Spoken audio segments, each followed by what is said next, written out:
सोहळा आनंदाचा गजर विठुरायाचा अखंड हरिनाम सप्ताह मौजे गिरगाव तालुका वसमत जिल्हा हिंगोली. प्रक्षेपण आपल्या आवडत्या मराठी हॉटस्पॉटवर. एवढी बडबड आत्ता केली आपण, एवढीच बडबड वशिष्ठ गुरुदेवांनी कौशल्यामाईची समजूत घालण्यासाठी केली. राजा असेल नाही तर रंक असेल, ज्याचा जन्म झाला कौशल्या त्याचं एक दिवस मरण पक्क आहे. आणि मग मामाच्या गावाला भरत आणि शत्रुघ्न होते. 2 नौकर पाठवले, पण त्या नौकराला एक सूचना दिली कौशल्या मातेनं. ए बाबा ए, माझा भरत हलक्या काळजाचा आहे. राम वनवासाला गेला आणि बाप मरण पावला, ही बातमी माझ्या भरताला सांगू नका, अशी सूचना केली कौशल्या मातेनं. सज्जनानो, ज्या दिवशी दशरथ राजाचं मरण, त्या दिवशी चित्रकूटावर राम सीता लक्ष्मणाला स्वप्न वाईट पडलं.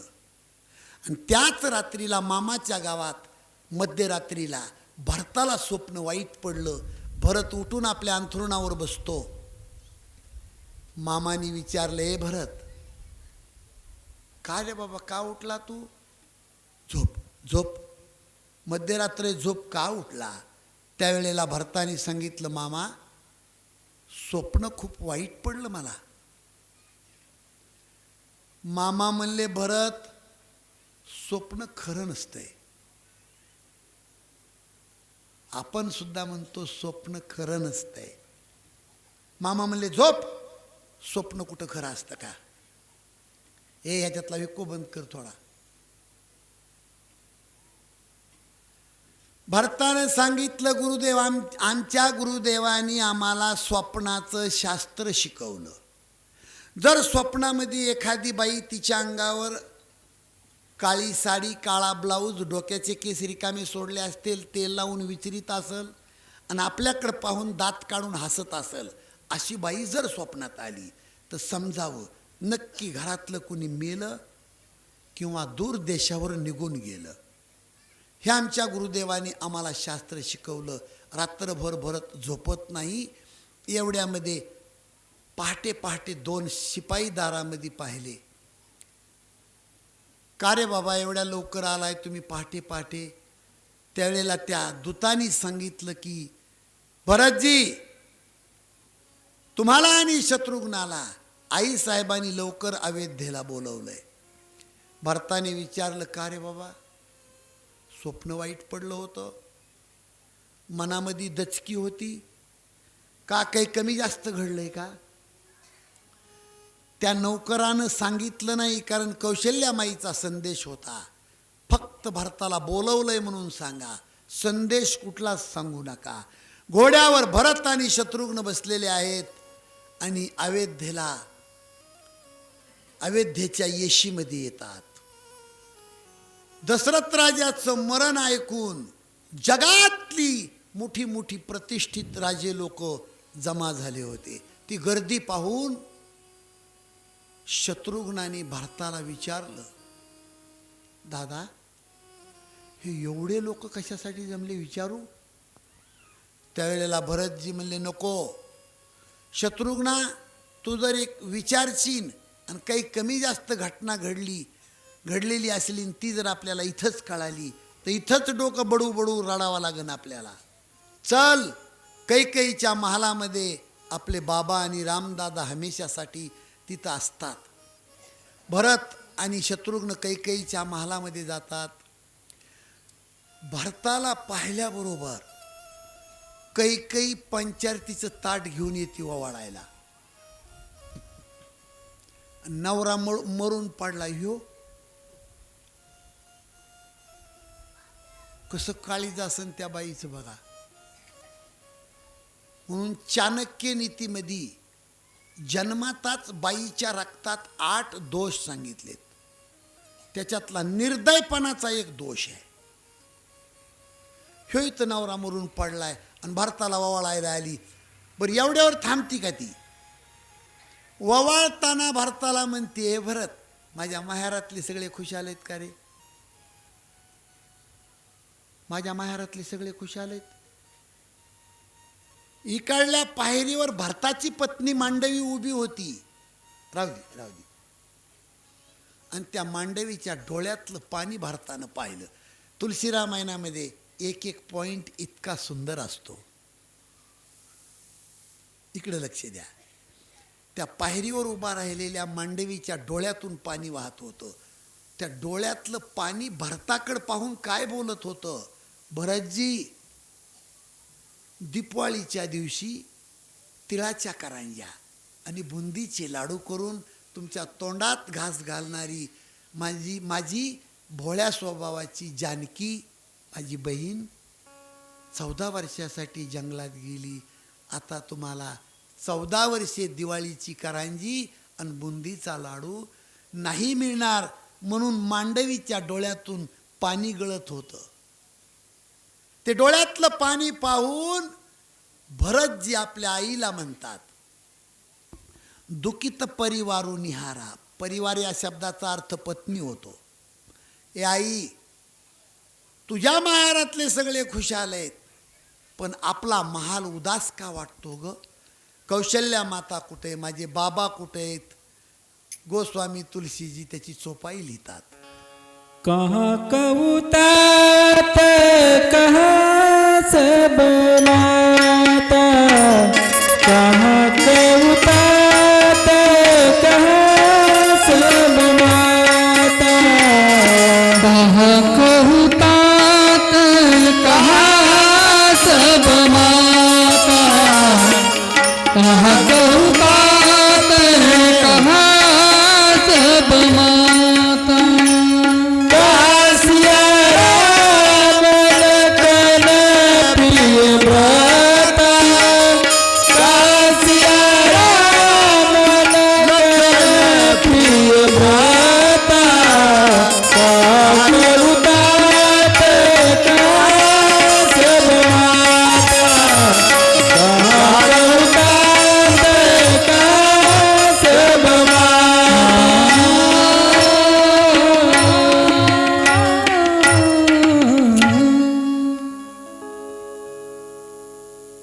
भरताने कैकेयीला विचारलं, इकडे लक्ष द्या.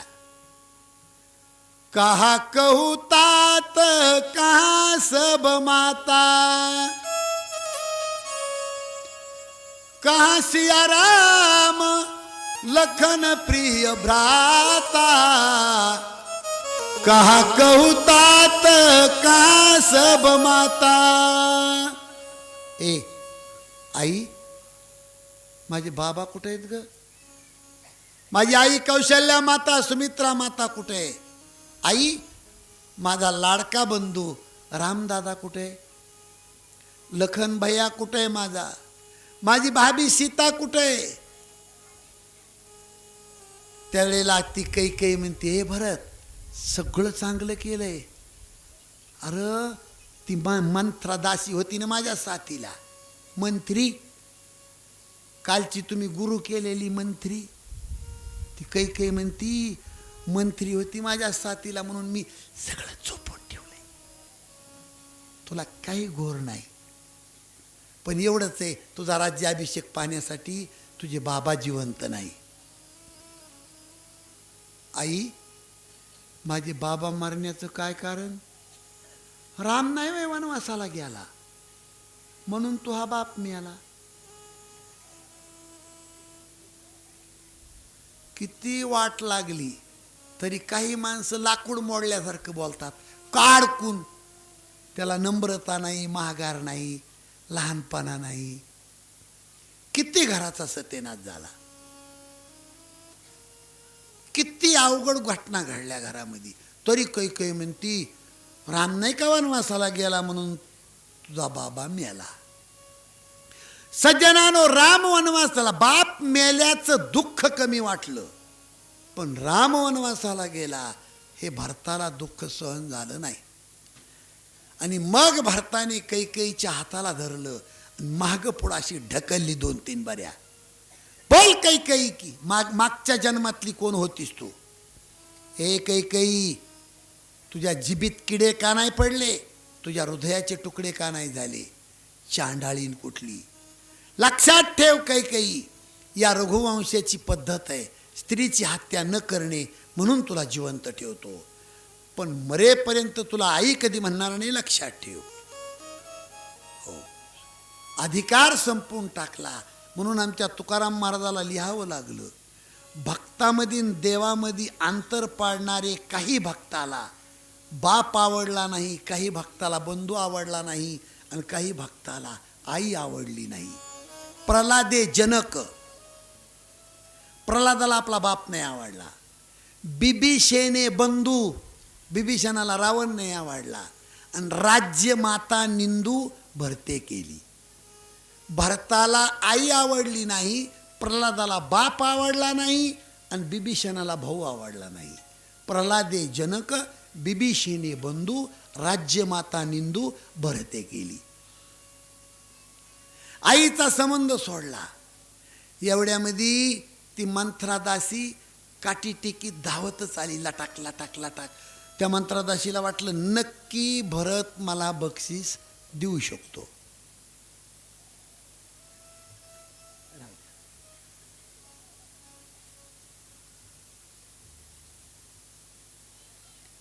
पण शत्रुघ्न पळतच आला आणि त्या मंत्रादासीच्या कमरात एक लाद घातली आणि फरशीवर आपटली ती. त्याच्यामुळं 7 जागेवर फ्रॅक्चर झाली. आणि तिथून पुढं तिचं नाव कुबडी ठेवलं, कुबडी. आणि तिला मरणच नाही महाराज. कालच सगळ्याला मावशाला मी सांगून टाकलं, आता तिचं पुन्हा नाव घेतलं तर माझ्या इतकं वाईट. संपला तिचा कारभार. सज्जनानं खूप महत्त्वाचं आहे. ज्या वेळेला भरत, शत्रुघ्न आणि आई त्यांचं हे राजमहालात चालू आहे, त्यावेळेला रस्त्यावरती फुल समाज आहे. आणि लोक त्या घरातली गंमत पाहतात. म्हणून एक गोष्ट लक्षात ठेवा,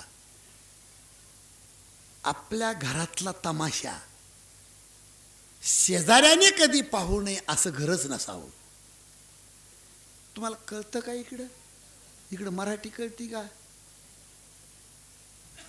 या मंडपमध्ये सासा बी आहेत आणि सुना बी आहेत.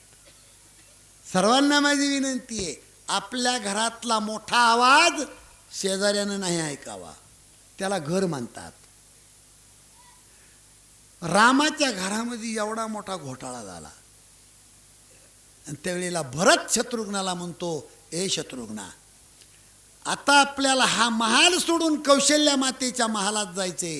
पण का रे शत्रुघ्ना, आपलं तोंड समाजाला दाखवण्यासारखं काय शिल्लक आहे? महाराज एक एक पॉईंट लक्षात घ्या. भरतानं आणि शत्रुघ्नांनी ठरवलं, कैकेयीच्या महालातून कौशल्याच्या महालात जाताना त्यांनी त्यांचे तोंड असे झाकून घेतले. तरीही लोक असं बोट दाखवतात. तरीही तो तो तो तो तो पुढं चालतोय ना, तो भरत आहे. आणि त्याच्यासाठी लागली नाही इतकी राख, त्याच्यासाठी इतकं गावाचा सत्यनाश झाला. तरी भरताला लोक नावं ठेवतात. सज्जनानो, भरत कौशल्यामाईच्या समोर गेला, खूप महत्त्वाचा पॉईंट आहे, आणि टाहो फोडला. ढोरासारखा रडतो भरत. आपल्या आईच्या कौशल्या मातेच्या चरणावर हात ठेवला आणि भरताने शपथ वाहिली. भरतजी म्हणतात, आई, स्त्री हत्याचं पाप, बाल हत्याचं पाप, गोहत्याचं पाप, ब्रह्महत्याचं पाप, गुरु हत्याचं पाप या भरताच्या मस्तकावर बसेल. जर रामाला वनवास आणि माझ्यासाठी राजगादी या बाबतीत मी जर कैकेयीला सहमत असेल तर. आई, तुला खरं सांगू, जुगार खेळणाराचं पाप, दारू पिणाराचं पाप, परस्त्री गमन करणाराचं पाप, परधन लुटणाराचं पाप भरताच्या मस्तकावर बसेल. जर रामाला वनवास आणि माझ्यासाठी राजगादी या बाबतीत मी अंधारातून कैकेयीला सहमत असेल तर. आई, शास्त्रांनी 28 नरक सांगितले. त्या 28 नरकातलं पाप हा भरत भोगायला तयार आहे. जर माझ्या रामदादाला वनवास आणि माझ्यासाठी राजगादी या बाबतीत मी जर कैकेयीला सहमत असेल तर. माझ्याकडं लक्ष द्या इकडं. कैकेयी कौशल्या माता रडत होती, भरत शपथ वाहत होता. पटकन कौशल्या माता उठल्या, संपूर्ण जगाला एक संदेश पाठवला. ऐका, या पृथ्वी तलावर कुणी कीर्तनकार असल, भागवताचार्य असल, रामायणाचार्य असल, अनेक व्याख्यान करणारा कोणीही असल, संन्यासी असल, त्यागी असल, वैरागी असल, मी रामजननी जाहीर करते की भरताला राजगादी आणि रामाला वनवास, या बाबतीमध्ये भरत अंधारातून कैकेयीला सहमत होता. अशी कलंकित भारतासाठी जर भाषा कुणी वापरली तर मी रामजननी जाहीर करते, त्याच्या 72 पिढ्या नरकाला गेल्याशिवाय राहणार नाही. आणि मग दशरथ राजाची अंतयात्रा निघाली. शरयू नदीच्या काठावर चंदनाची चित्ता रचली होती आणि त्या चित्तेवर दशरथ राजाचं प्रेत जणू काय स्वर्गाला जाण्यासाठी शिडीच लावली होती. महाराज, एवढ्यामध्ये एक घटना घडली. कोणीतरी पळत जाऊन सांगतं, भरतजी, ओ भरतजी, कौशल्या माता सती चालल्या. कौशल्या माता सती चालल्या. भरतजी पळत येतात. खूप महत्त्वाचा पॉईंट आहे. भरतजी म्हणतात, आई तू सती चालली? हो बाळा, माझ्या जगण्यामध्ये काय मतलब आहे, येते भरत मी. भरतानं सांगितलं, आई पतीच्या पाठीमाग जी स्त्री सती जाते तिला पतिलोक प्राप्त होतो. धर्माचं पालन करतेस तू, बैस वर बैस. पण आई एक गोष्ट विसरू नको, एका मांडीवर तुझा भरत घे आणि दुसऱ्या मांडीवर शत्रुघ्न घे आणि नंतर लोकांना खालून पेटवायचं सांग. तू सती एकटी जाते नाही, या 2 वासराला सोडून कशी जाते सती तू? या पृथ्वी तलावर आमच्या माईनं आमच्या तोंडाला काळं लावलं, जगण्यासारखं या त्रिभुवनात आमच्यासाठी काय? बैस बैस वर, कौशल्या माई वर बैस. पण ही गोष्ट विसरू नको, एका मांडीवर तुझा भरत घे आणि एका मांडीवर शत्रुघ्न घे, नंतर समाजाला पेटवायचं सांग. सज्जनानो, तिथं नीती शिकवली भरताने कौशल्या माईला. आई, तू जर सती गेलीस तर तुला पतिलोक प्राप्त होईल, पण तुझं अनुकरण सुमित्रा करीन, ती सती जाईन, तिला पतिलोक प्राप्त होईल. पण तुम्हा दोघीचं अनुकरण जर कैकेयीने केलं आणि कैकेयी बी सती गेली तर तिलाही पतिलोक प्राप्त होईल. आणि मग ही चांडाळीन पतिलोकात जाऊन सुद्धा माझ्या बाबाला दुःख देऊ शकते. म्हणून किमान कैकेयीसाठी कुणी सती जायचं. सती जाण्याचा प्रकार थांबला जातो. आता दशरथ राजाला श्रद्धांजली वाहण्याचा कार्यक्रम आहे. इकडे लक्ष द्या. वशिष्ठ गुरुदेव उठले. माझ्या राजा दशरथाला वचन प्राणापेक्षा प्रिय होतं. आणि दशरथ राजाला श्रद्धांजली वाहत असताना गुरुदेव रडत होते. दाढीवाला साधू आणि तो श्रद्धांजली वाहतो. माझ्या प्रिय राजाला वचन प्राणापेक्षा प्रिय होतं. आणि कैकेयीला 2 वर दिले. एक वर पूर्ण करण्यासाठी रामाने वनवास स्वीकारला, तसा दुसरा वर पूर्ण करण्यासाठी भरताने राजगादी स्वीकारावी. हीच माझ्या राजाला खरी श्रद्धांजली ठरल. आणि वशिष्ठ गुरुदेव खाली बसले.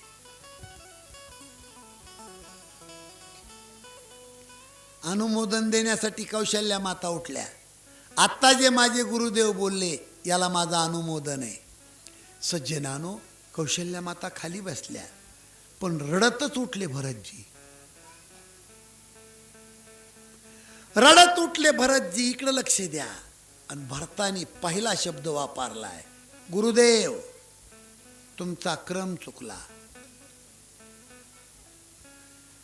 कैकेयीने दशरथ राजाला 2 वर मागितले, पण आधी राजगादी मला मागितली का आधी रामाला वनवास मागितला? मी कालच सांगितलंय. आधी काय मागितलं? राईट. आधी काय मागितलं? राजगादी. भरताने हा वकिली पॉइंट तिथं लावून धरलाय. गुरुदेव तुमचा क्रम चुकला. कैकेयीने दशरथ राजाला अगोदर माझ्यासाठी राजगादी मागितली, तुम्ही आधी राम वनवासाला का पाठवला? तुमचा क्रम चुकला.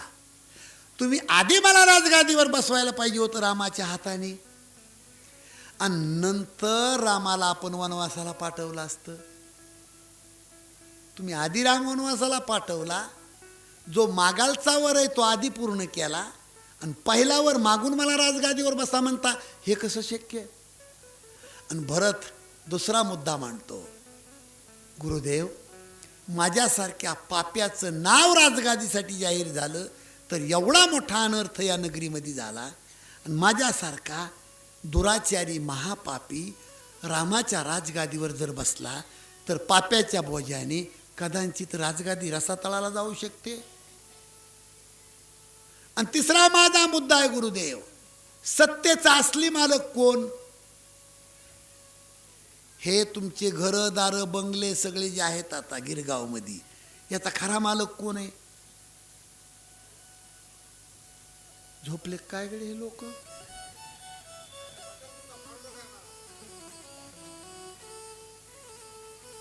काय माणसं म्हणतील, महाराज इटा डोक्यावर वाहू वाहू परेशान झालो आम्ही, आमचंच आहे घर. मग तुमचं घर आहे तर मरताना एखादी वीट बांधून नेता का संग? एखादी वीट. मग सत्तेचा असली मालक कोण आहे? पंढरीचा पांडुरंग. सत्तेचा असली मालक कोण आहे? झाडाचं पान सुद्धा या दुनियात भगवंताच्या सत्तेशिवाय हलू शकत नाही. मग भरत म्हणतो, सत्ता सत्ते के पास जाएगी, हमारे पास नहीं रहेगी. चतुरंगीनी सेना सजवली आणि भरत चित्रकूटावर जाण्यासाठी सज्ज झाला. मला वाटतं आपण सुद्धा सर्वजण भरताच्या संगतीमध्ये रामाच्या भेटीला जाऊ. कारण जग हे कोर्ट आहे, त्या कोर्टात बसलेला न्यायाधीश म्हणजे प्रभू रामचंद्र आहे, आणि भरत वकील आहे, संत वकील आहे, आणि तुम्ही आम्ही सगळे आरोपी. आरोपीला केसमधून मुक्त व्हावं असं वाटत असेल तर वकिलाच्या संगतीमध्ये कोर्टात जाणे. हो, दोन्ही हाताने टाळी वाजवायची, गोड भजन करायचं.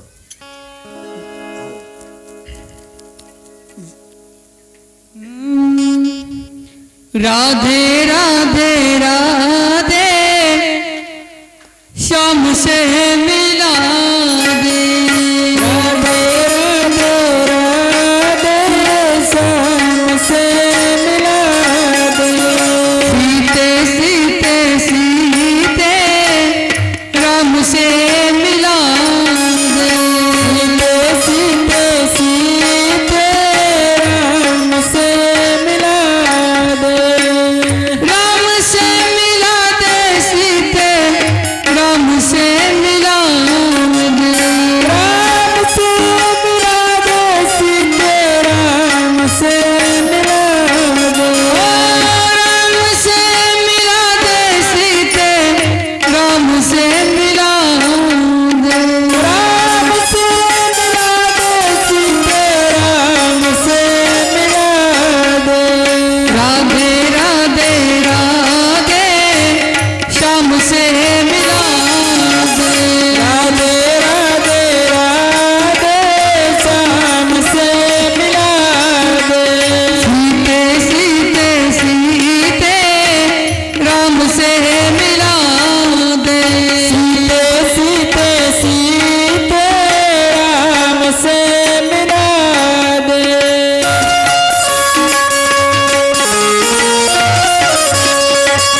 सगळ्या जणीची टाळी अशी श्याम से मिला दे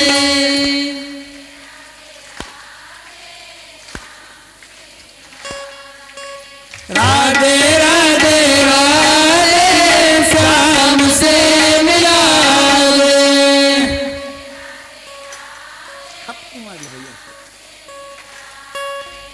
श्याम से मिला दे राधे श्याम से मिला दे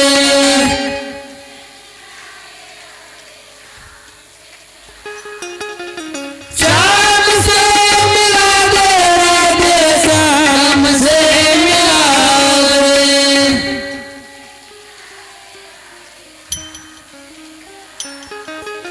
सीते सीते सीते राम से मिला दे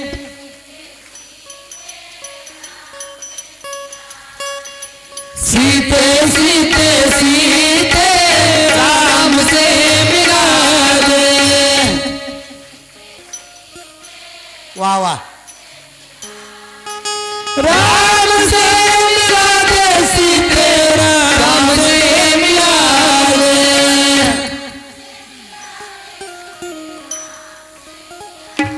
राम से मिला दे सीते राम से मिला दे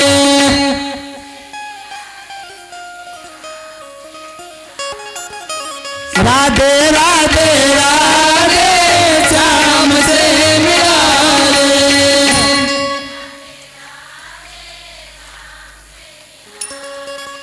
सीते सीते सीते राम से मिला दे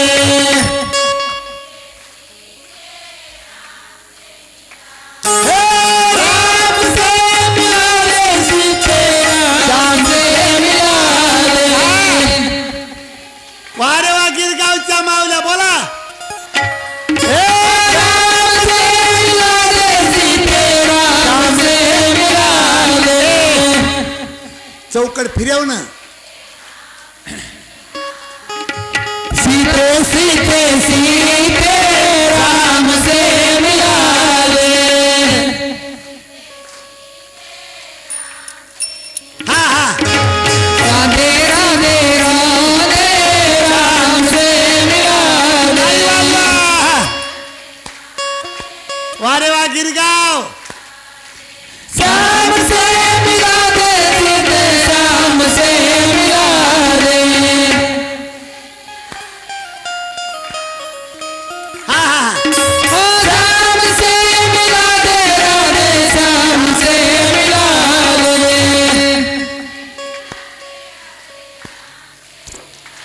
हे सीते सीते सीते राम से मिला दे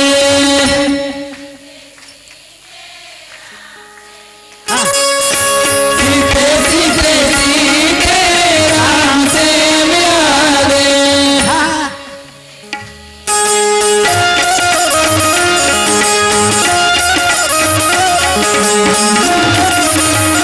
नेताजी नेताजी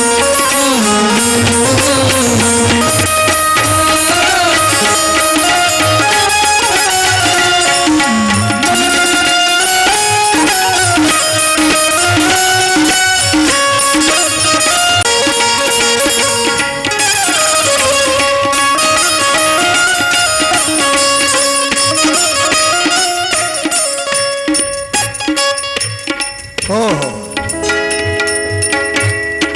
वा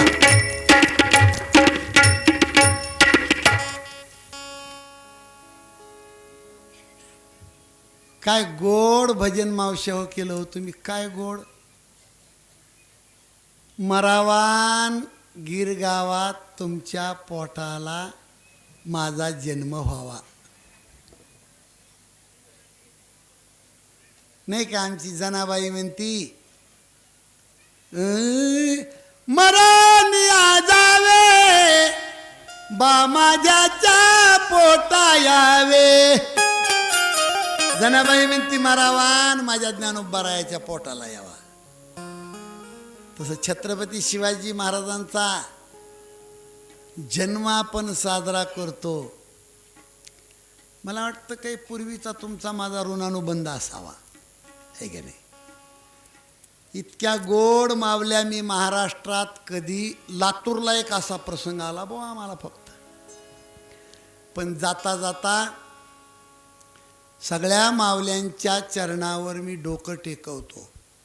काल आपल्या रामायणामध्ये एका माऊलीच्या गळ्यातल्या नेकलेसचा हार हरवला या मंडपमध्ये. तो हार होता 60,000 रुपयाचा, 12 तोळे, आपलं 12 मासे. त्यांना हिशोब पाठवत ना, तवा बिचाळल्या त्या.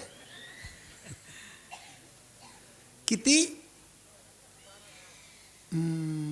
12 ग्रॅम, 60,000 रुपयाची वस्तू.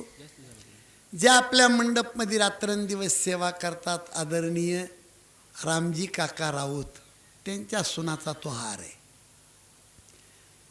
एकतर गरीब घरच्या बाईला वस्तू मिळत नाही मावशाओ.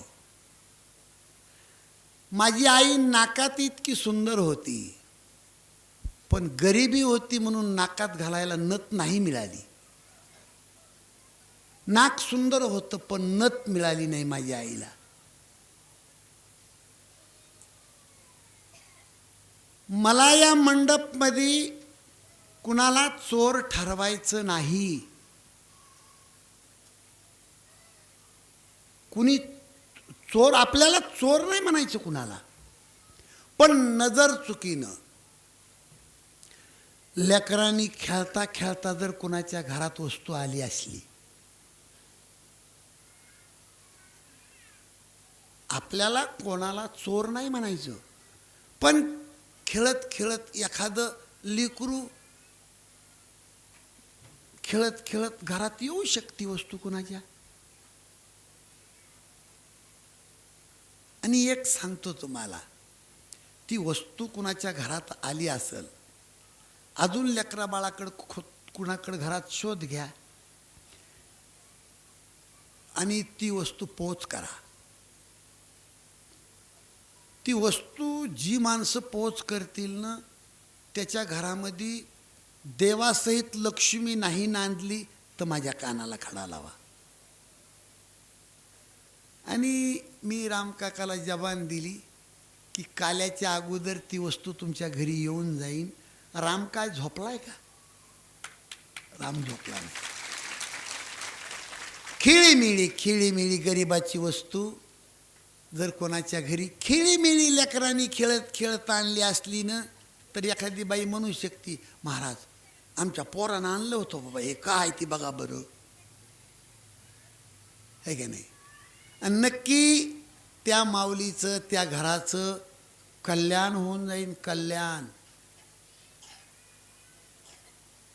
चुकीच्या मार्गाने जर 10 रुपये आपल्या घरामध्ये आले तर त्याच्या 10 पट आपल्याला फेडावे लागतात. म्हणून माझी विनंती आहे, लेकराच्या खेळीमिळी चुकीनं एखाद्याच्या घरात वस्तू आली असली तर ती पोच करा. त्याचा मोठा सत्कार इथं करू आपण. इथं मोठा सत्कार करू त्याचा.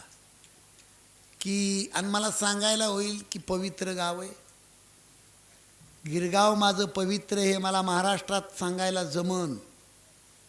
आणि आपण मंडपामध्ये जर अशा घटना घडल्या तर आपण सप्ते करून तरी काय उपयोग आहे, असा प्रश्न पडतो. मला त्या रामकाकांनी डोळ्याला पाणी आणून, त्यावेळेला त्यांची ती वस्तू चोरी गेली नव्हती, पण त्यांच्या घरचा जुना विषय मला सांगितला 2 दिवसापूर्वी. म्हणले महाराज, या मंडपमध्ये, या ग्रुपमध्ये मी परमार्थ करायला ज्या वेळेला आलो, ज्या दिवशी आलो तो दिवससुद्धा सांगितला. म्हणले त्या दिवशी माझी खाण्याची सुद्धा परिस्थिती नव्हती, पण बायकोला मी सांगितलं की तू कसं तरी घरी जेव, तू घरी जेव, मी सप्त्याच्या पंक्तीमध्ये जेवतो, म्हणजे आजचा दिवस आपला भागत.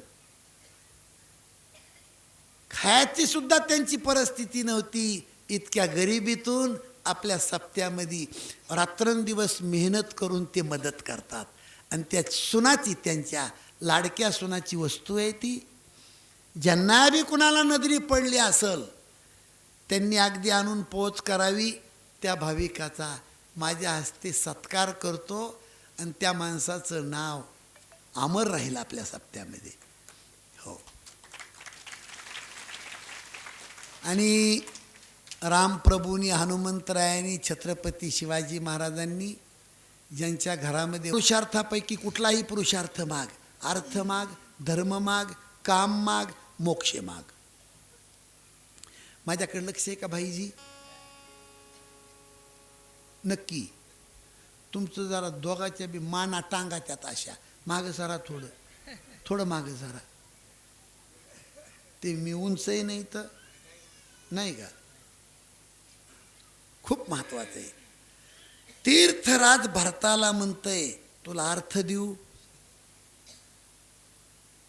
भरत म्हणतो अर्थामुळे अवैध्यत अनर्थ झाला. ते अर्थ म्हणजे धन. धन नको मला धन. बर. तीर्थराज म्हणतंय तुला धर्म देऊ. धर्म.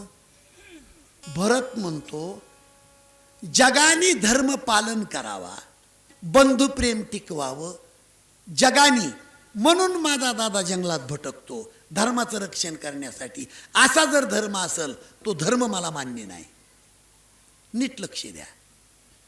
तीर्थराज म्हणतो तुला काम देऊ. काम. भरत म्हणतो बापा कामाच्या आहारी गेला ना माझा बाप. कैकईच्या दिसायला देखणी होती, गोरीपान होती आणि ते तिथंच बसायचं. कामाच्या आहारी गेला माझा बाप म्हणून राम वनवासाला गेला. तो काम मला मान्य नाही. चौथा मुद्दा मोक्ष. भरत म्हणतो मोक्षाची प्राप्ती झाल्यावर रामाचं भजन करता येत नाही. तो मोक्ष मला मान्य नाही.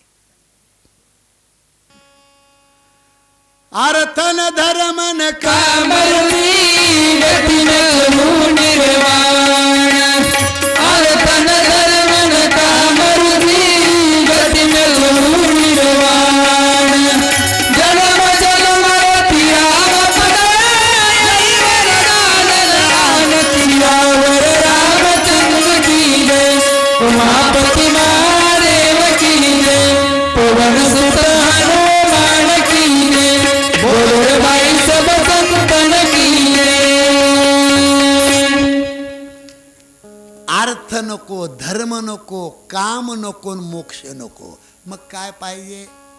अर्थ न धर्म न काम रुची गतीन चहु निर्वाण. जन्म जन्म रती राम पद यही वरदान नान सियावर रामचंद्र की जय. फक्त त्या रामाचे चरण माझ्या हृदयामध्ये. या जन्मी नाही. जन्म जन्म रती राम पद यही वरदान आन सियावर रामचंद्र की जय. तीर्थराज प्रसन्न झाले भारतावर. भरत शत्रुघ्न सगळी सेना घेऊन चित्रकूटावर येतात. इकडे लक्ष द्या. आता चित्रकूटावरचा तुम्हाला इथून नकाशा दाखवितो. माझ्याकडे लक्ष द्या. चित्रकूटावर इकडं तोंड करून झोपडीच्या दारात राम बसलेले आहेत. इकडं तोंड करून. आणि 50 फुटावर लक्ष्मण बाणाला धार लावतोय. आणि एवढ्यात पळत कुणीतरी येतंय आणि लक्ष्मणाला सांगतंय लखनजी, ओ लखनजी, 2 तुमच्यासारखे राजकुमार चतुरंगिनी सेना घेऊन आलेत. असं बाण लावणाऱ्या लक्ष्मणाला 2 भिलाच्या लोकांनी येऊन सांगितलं. महाराज, लक्ष्मणाचं रक्त गरम झालं. लक्ष्मणजी मनातली मनात संशय मोठा वाईट आहे बरं. हे माझ्याकडे लक्ष आहे तुमचं. संशय खोर माणूस लय पापी असतोय. मनातले मनात लक्ष्मण म्हणतो आमच्यासारखे 2 आमच्यासारखे दोन, राम लक्ष्मणासारखे दोन म्हणजे नक्की भरत शत्रुघ्न असले पाहिजेत. आणि नक्की कैकईनं अंधारातून पाठविले असावेत. आणि शेवटी पापिनीचे लेकरं पापीच असतात. संशय नक्की कैकईनं भरत शत्रुघ्नाला सांगितलं असन, जंगलामध्ये रामाला कुणी नाही पाठिंबा, तुम्ही दोघंजण जा आणि जंगलामध्ये रामाला मारून टाका आणि चंद्र सूर्य आहे तोपर्यंत हे राज्य भोगा. असं कैकईनं शिकून भरत शत्रुघ्न पाठविले असतील असा संशय कुणाला आला?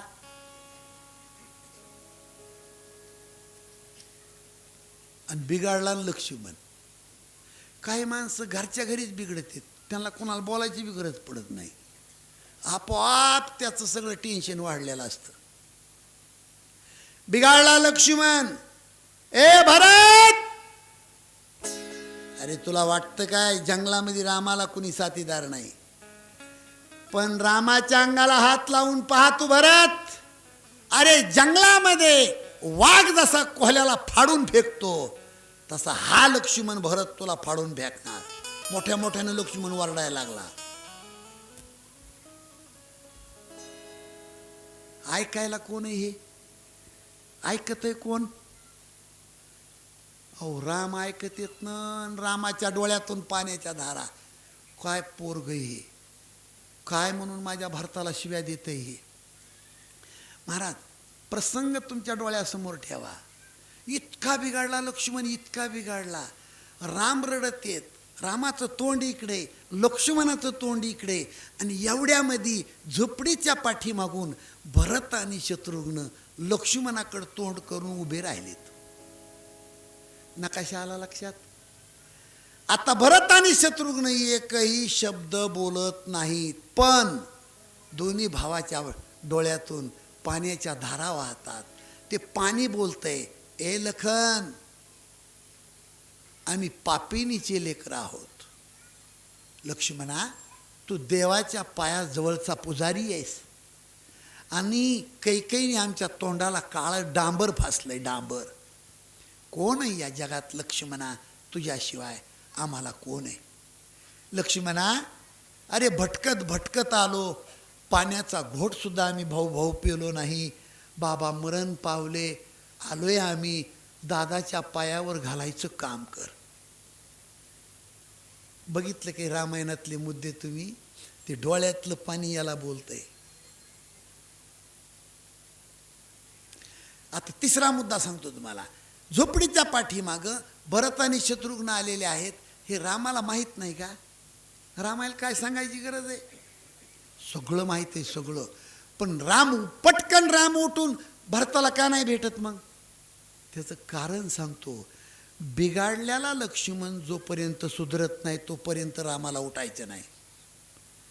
लक्ष्मण जोपर्यंत म्हणत नाही ना दादा उठा, हे घर चालवण्याची पद्धत आहे. कधी कधी घरात एखादा माणूस जर बिघाडला ना, त्याच्या थोडं मनासारखं असं घेत जा तुम्ही. मराठी कळत नाही इकडं? घरात एखादा माणूस जर बिघाडला ना, थोडं वळण मारून त्याच्या मनासारखं असं घ्यायचं. तोच लक्ष्मण भरत शत्रुघ्नाच्या डोळ्यातलं पाणी पाहून सुधारला, धावत आला, प्रभूच्या चरणावर नतमस्तक झाला. दादा मला माफ करा, दादा मला माफ करा. मी भरताविषयी वाईट शब्दामध्ये बोललो, पण भरत आपला खरंच संत आहे. उठा, झोपडीच्या पाठीमागं भरत शत्रुघ्न आलेत ना, त्यांचं सांत्वन करा, त्यांना पदरामध्ये घ्या. बिघडलेला लक्ष्मण जोपर्यंत सावध होत नाही तोपर्यंत राम उठले नव्हते, पण आता पटकन उठले आणि भरताला जाऊन भेटले. राम भरताला जाऊन भेटले. चलत जाऊन भेटले का पळत गेले हे कोण्या रामायणात लिहिलं नाही, पण रामायणात एवढं लिहिलंय, 1 सेकंदाला सूर्याचं किरण 1,80,000 किलोमीटर धाव घेते, त्याच्यापेक्षा 10 पट माणसाच्या मनाची धाव आहे. माणसाच्या मनापेक्षा 10 पट सुदर्शन चक्राची धाव आहे. सुदर्शन चक्रापेक्षा 10 पट गरुडाची धाव आहे, आणि गरुडापेक्षा 10 पट भक्तासाठी देवाची धाव आहे. हा कहे लक्ष्मी ती कहे गजराज, आगे गोली चली तो पीछे होता है आवाज. लक्ष्मी जेवायला वाढत होती, भगवान विष्णू जेवत होते आणि तळ्यावर मगरीनं हत्तीचा पाय धरला होता. आणि ज्या वेळेला हत्ती रडत होता मोठ्या मोठ्यानं, धाव रे कृष्णा धाव, त्यावेळेला देव पटकन उठले. जेवता जेवता लक्ष्मीने विचारलं, कुठं चाललाय हो तुम्ही? त्यावेळेला देव किती लवकर धावतो ते सांगायला लागलो तुम्हाला मी. लक्ष्मी जवळ हा म्हणले आणि हत्ती जवळ ती म्हणले. हत्तीला सोडवायला चाललोय. काय म्हणले? हत्तीला सोडवायला चाललोय, पण हा म्हणले लक्ष्मी पशी आणि ती म्हणले हत्ती पशी. हा कहे लक्ष्मी ती कहे गजराज, आगे गोली चली तो पीछे होता है आवाज. एवढा लवकर भक्तासाठी देव धावतो. सज्जनानो, वेळ कमी आहे. भरतजी रामाला म्हणतात की प्रभू, कैकईने माझ्या तोंडाला काळं लावलंय, काळं. रामाने भरताचं तोंड दाबलं. ए भरत, कैकईला तू पापी म्हणतो? आणि कैकई जर पापी आहे तर तुझ्यासारखा संत तिच्या पोटी कसा जन्म घेतो? कशी कैकई पापी होऊ शकते? अरे मी वनवासामध्ये आलो ना, हा माझा दोष आहे. गदी मांडगुळकराचं तिथं गीत आहे पहा, आणि गायले अतिशय सुंदर, सुधीर फडके यांनी गायलेले.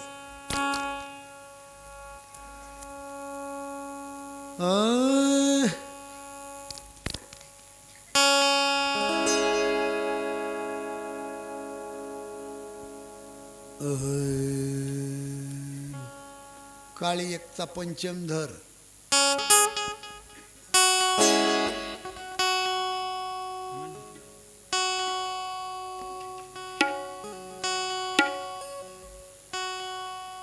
माय कै दोषी नाही दोषी तात. तुला काळी एकचा पंचम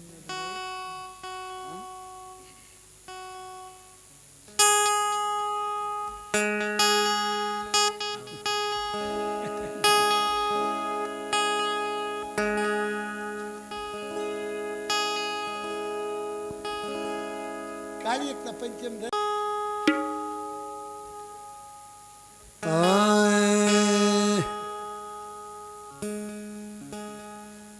माय कैकई ना दोषी नाही दोषी तात.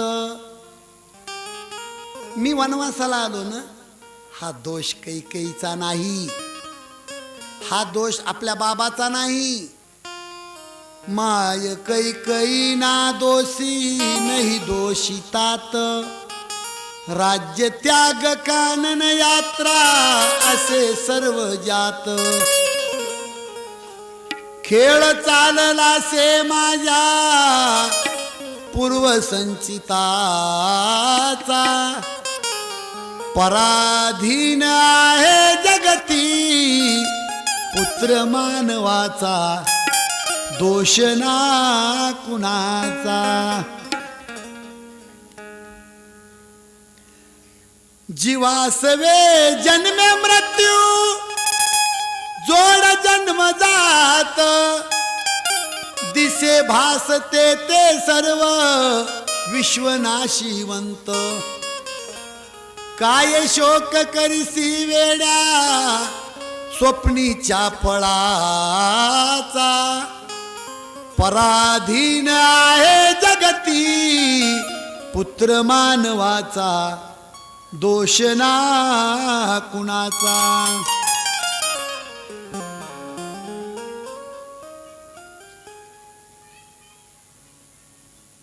हेलिकॉप्टर आले कर आपल्याला न्यायला.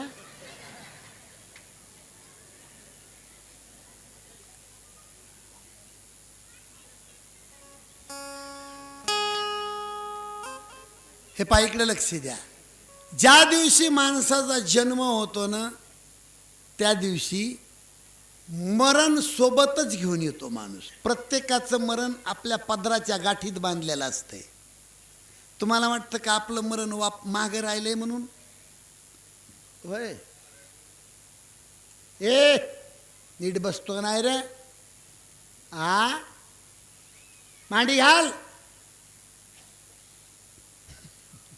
तुम्हाला माझी आयडिया केव्हा कळन ती कळू. मी दम कुणाला देतो? लेकरायला. शहाण्याला कुठं मला दम देता येतोय?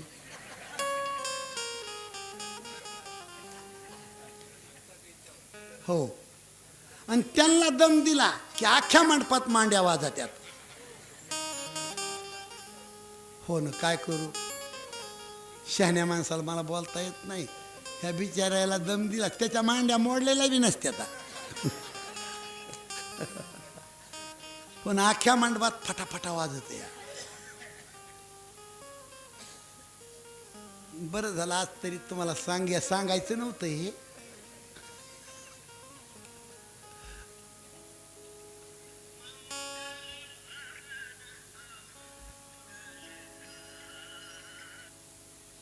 काय सांगत होतो मी तुम्हाला?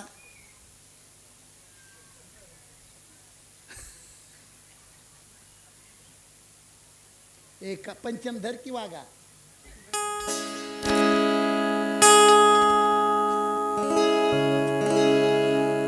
ज्याचा जन्म झाला, आपलं हे ज्या दिवशी माणूस जन्माला आला त्या दिवशी प्रत्येकाचं मरण त्याच्या मुठीत असतंय.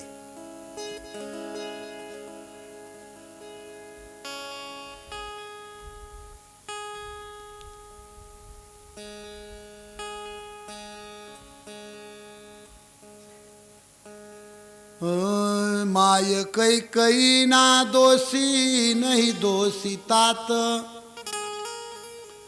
राज्य त्याग कानन यात्रा असे सर्व जात. खेळ चालला से माझ्या पूर्वसंचिताचा, पराधीन आहे जगती पुत्र मानवाचा, दोष ना कुणाचा. राम भरताला बोलते ती, दोन ओंडक्याची होते सागरात भेट, एक लाट तोडी दोघा पुन्हा नाही गाठ. ओंडके म्हणजे लाकडाचे नाही, नवरा बायकोला ओंडके म्हणलेले. कुठले तुम्ही कुठली बाई? लग्नाच्या आधी काही परिचय तुमचा, तुमच्या बायकोचा आणि तुमचा? पण काय परमेश्वराची कृपा, कुठली बाई तुमच्या पदरात आणून टाकली. आणि काय नवरा बायकोची गोंडस जोड, काय घरात आनंद असतो नवरा बायकोचा.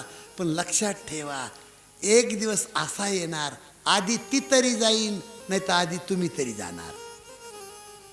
दोन ओंडक्याची होते सागरात भेट, एक लाट तोडी दोघा पुन्हा नाही गाठ.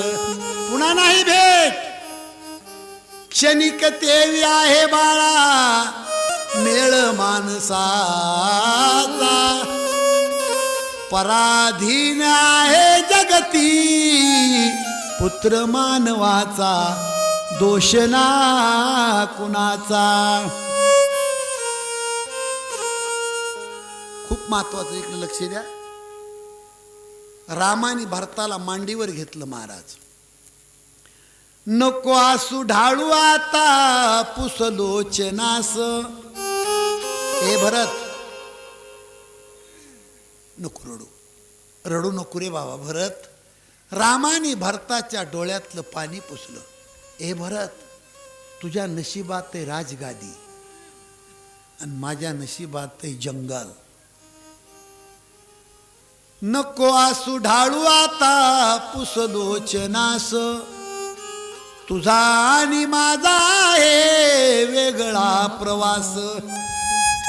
अवेध्येत हो तू राजा रंक मी वनीचा, पराधीन आहे जगती पुत्र मानवाचा, दोष ना कुणाचा.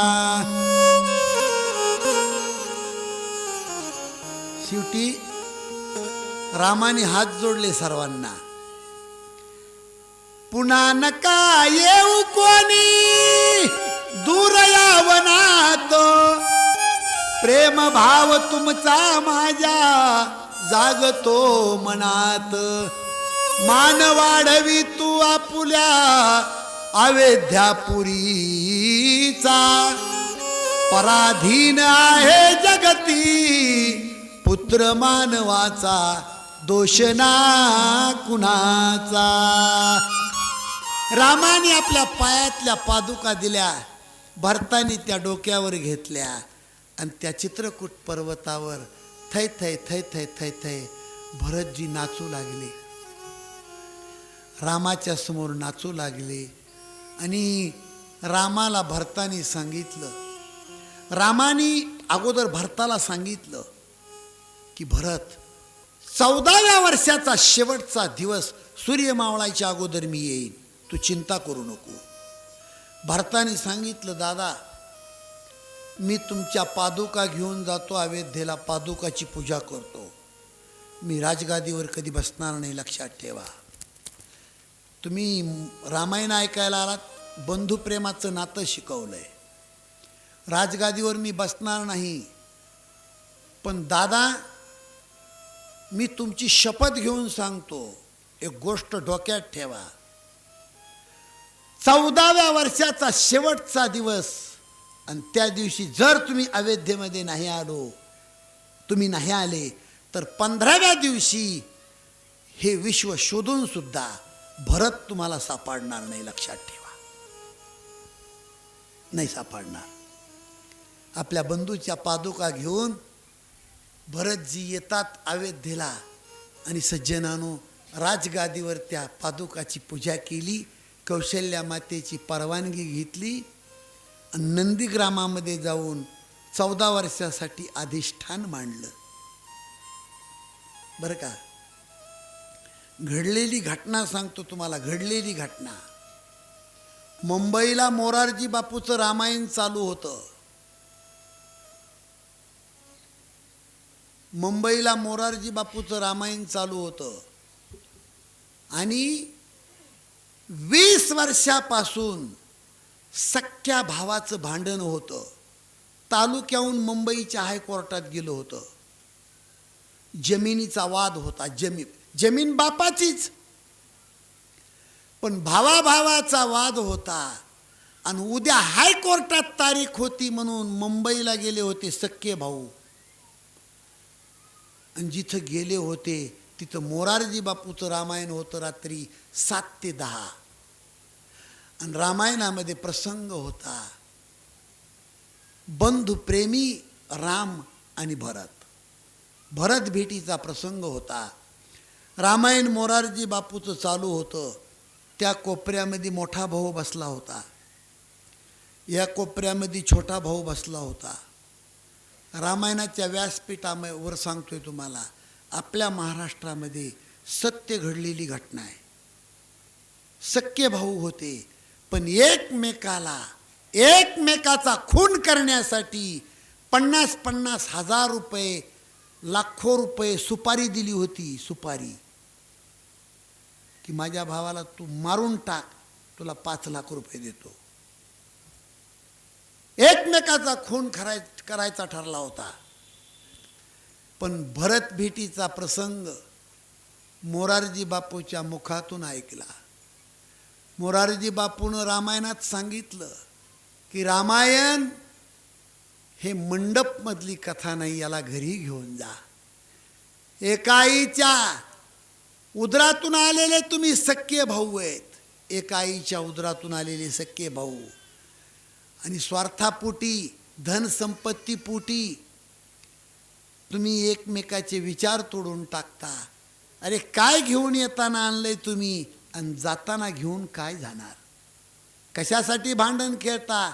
आणि भरतजीचं चरित्र सांगत असताना दोन्ही भाऊ रडत होते.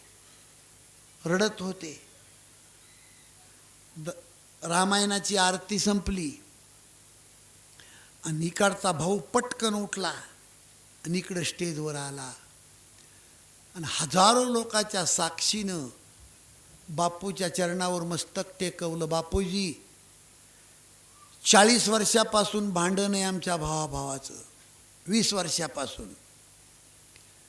आम्ही एकमेकाचा खून करण्यासाठी लोकांना पैसे दिलेत, पण आज भारताचं चरित्र कानानं ऐकून तृप्त झालो बापू. मी माझी सगळी संपत्ती आज तुमच्या हाताने माझ्या मोठ्या भावाला मी दान करतो आणि रामाची शपथ वाहून ग्रंथावर तो हात ठेवतो. कवडीसुद्धा घेणार नाही मी, सगळी माझी संपत्ती दान. हे धाकट्या भावाचं ऐकून मोठा भाऊ तिथूनच रडत आला, तिथून रडत आला, तिथून. आणि इकडच्या पायावर मस्तक टेकवलं बापूच्या आणि सांगितलं, बापूजी, हा लहान भाऊ माझा, बाप मेल्यावर 10 वर्ष याला शाळा शिकवली मी. आमचं मोठं भांडण होतं, पण बापू तुमच्या साक्षीनं आज माझीच सगळी संपत्ती माझ्या धाकट्या भावाला मी दान करतो. कवडीसुद्धा मला नको. तिथं भांडण ते मिटलं महाराज. एवढी मोठी ताकद भरत भेटीच्या प्रसंगात आहे. हो, आणि म्हणून रामायण ही घरातली कथा नसून, आपल्या हे मंदिरातली किंवा मंडपातली कथा नसून प्रत्येकाच्या घरातली कथा आहे. भरत चरित्र संपलं, या ठिकाणी अयोध्याकांडाचा समारोप होतो आणि आरण्यकांडाला सुरुवात होते. वाजले किती बघा बरं?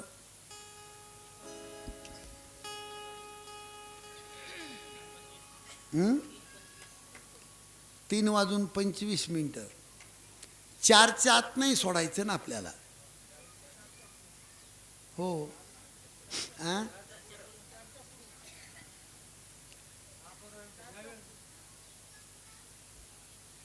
लोकाला इंटरव्हेल हे असती ना, नको का? मी काय 7-8 वाजता सांगतो, माझं काय नाही. पर चला एक गवळण म्हणू थोडीशी, आणि म्हणजे मग फ्रेश होते ना सगळे. मुरली वाजवून गेला हरी हो, मुरली वाजवून गेला ग बाई, गोकुळचा नंद लाला गेला ग बाई, गोकुळचा नंद लाला गेला ग बाई, गोकुळचा नंद लाला. मुरली वाजवून गेला, मुरली वाजवून गेला ग बाई,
बाई गोकुळचा आनंद झाला.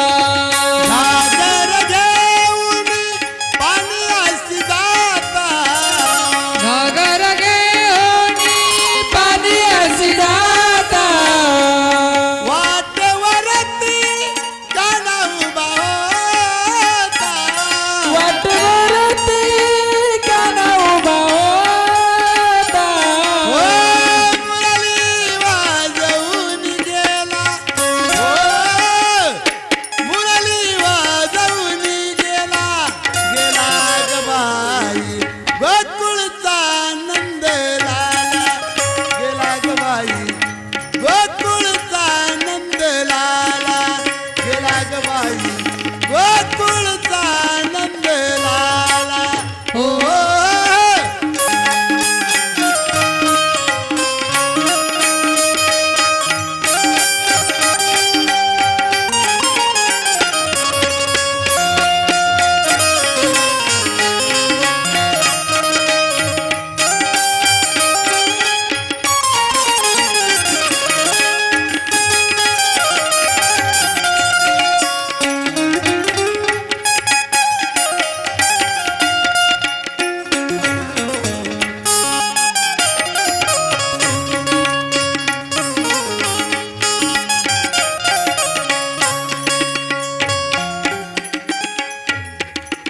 एका जनार्दनी विनवित राधा एका जनार्दनी विनविती राधा शरण मिळाले तुला मुकुंदा शरण मिळाले तुला मुकुंदा.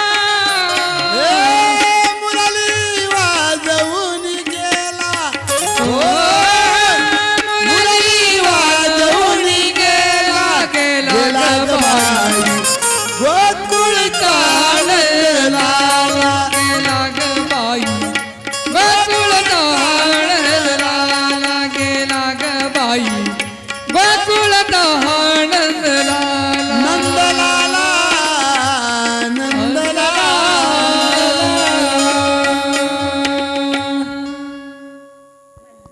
हे पा एका वटवृक्षाच्या छायेखाली राम सीता बसलेले असताना पती पत्नीचं शाब्दिक विनोदिक भांडण होतंय.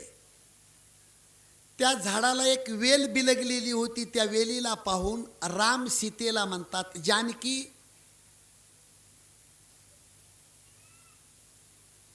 किती सुंदर वेल आहे ग, की या झाडाला वेल प्राप्त झाली. काय झाडाचं भाग्य आहे, अशी झाडाला वेल प्राप्त झाली. सीता म्हणते, पतिदेव तसं नाही, वेलच भाग्यवान आहे की वेलीला चढण्यासाठी असं झाड प्राप्त झालं. तसं नाही सीते. राम म्हणतात, झाड भाग्यवान आहे, झाडाला वेल प्राप्त झाली. सीता म्हणते, तसं नाही पतिदेव, वेल भाग्यवान आहे, वेलीला झाड प्राप्त झालं.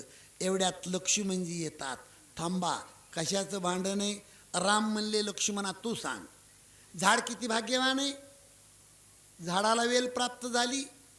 सीता म्हणती, भैयाजी तसं एक पाकीनं बोलायचं नाही, आधी माझं उत्तर द्या, वेल किती भाग्यवान आहे, वेलीला झाड असं प्राप्त झालं. लक्ष्मणजी म्हणले, भाभी तुमच्याकून बोलावं तर दादाला राग, दादाकून बोलावं तर भाभी तुम्हाला राग, त्यापेक्षा दोघाचा निवाडा मी फटकन करतो. मी खरं सांगू दादा, भाभी खरं सांगू, झाडही भाग्यवान नाही आणि झाडाला बिलगलेली वेलही भाग्यवान नाही. झाडाच्या आणि वेलीच्या सावलीला आराम करणारा हा लक्ष्मण भाग्यवान आहे. दोघाचा वाद मिटवून टाकला. पुन्हा आणखीन एक दिवशी स्वतः फुलाचा हार तयार केला रामप्रभूंनी आणि सीतामाईच्या गळ्यात घातला. सकाळी सूर्योदय आला त्यावेळेला सीतामातेनं सांगितलं, पतिदेव 13 वर्षे हार तयार करून मी तुमच्या गळ्यात रोज सकाळी घालते, आज तुम्ही हार तयार करून माझ्या गळ्यात घालण्याचा उद्देश कोणता? रामानं सांगितलं, सीते खऱ्या वनवासाची उद्यापासून सुरुवात आहे, खऱ्या नाटकाचा प्रारंभ आहे. आणि नाटकातलं मेन पात्र म्हणजे तू आहेस. तुला राक्षस चोरून नेणार आहेत.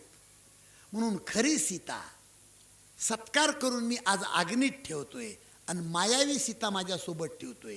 म्हणून लक्षात ठेवा, चित्रकूट पर्वतापासून पुढे रामासोबत ओरिजिनल सीता नाही, डुप्लिकेट सीता आहे. खरी सीता आज रामाने अग्नीमध्ये ठेवली असं तुलसी रामायण सांगतंय.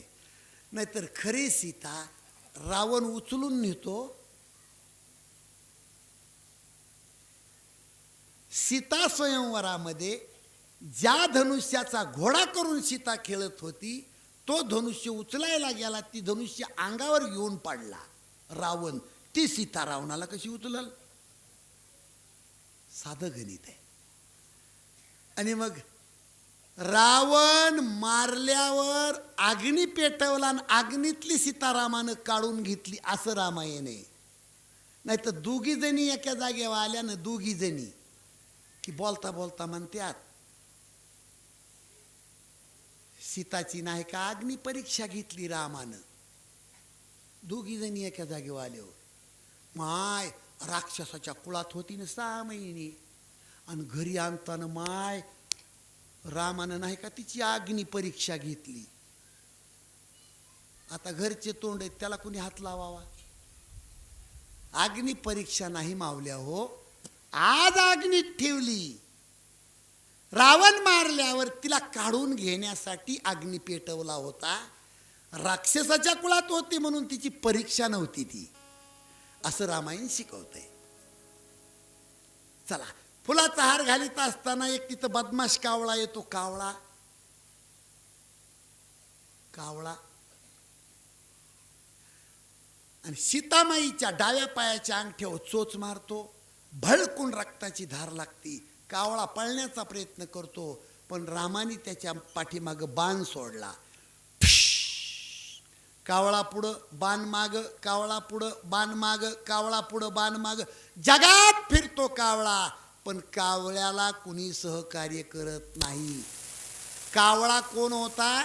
इंद्राचा मुलगा जयंत नावाचा, कुटील जयंत कावळा होऊन आलता.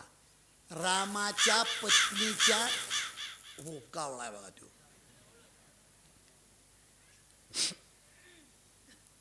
शेवटी कावळ्याची नारदाची भेट झाली आणि घरच्यांनी टाकलं, गल्लीतल्यांनी टाकलं, गावातल्यांनी टाकलं, जगानी टाकलं, पण सज्जनानो संतांनी कधी कोणाला टाकलं नाही. संतांनी नाही कोणाला टाकलं. दुनिया जिसे ठुकराती है उसे संत अपनाते है. नारदाने सांगितलं, मूर्खा, ज्याच्या घरी चूक केलीस त्याचे जाऊन पाय धर. मग कावळा आला रामाच्या घरी, रामप्रभूचे पाय धरले, बाण काढून घेतला आणि दरबाची काडी फेकली. एका डोळ्याने कावळा आंधळा केला रामाने. कावळ्याला डोळे किती? डोळे होय, कावळ्याला डोळे किती? कावळ्याला डोळे 2 आहेत, पण दृष्टी एका डोळ्यात आहे. 2 डोळ्यानं कावळ्याला दिसत नाही. रामाचा शाप आहे त्याला. असो, तिथून राम लक्ष्मण सीता चित्रकूटाहून निघाले आणि अनुसया मातेच्या आश्रमावर जातात. आत्री ऋषींनी रामाची पूजा केली, अनुसया मातेनं सीतामाईची पूजा केली आणि अनुसया मातेनं सीतामाईला पतिव्रतापणाचा धर्म शिकवला. महिला मंडळी, थोडंसं इकडं लक्ष द्या.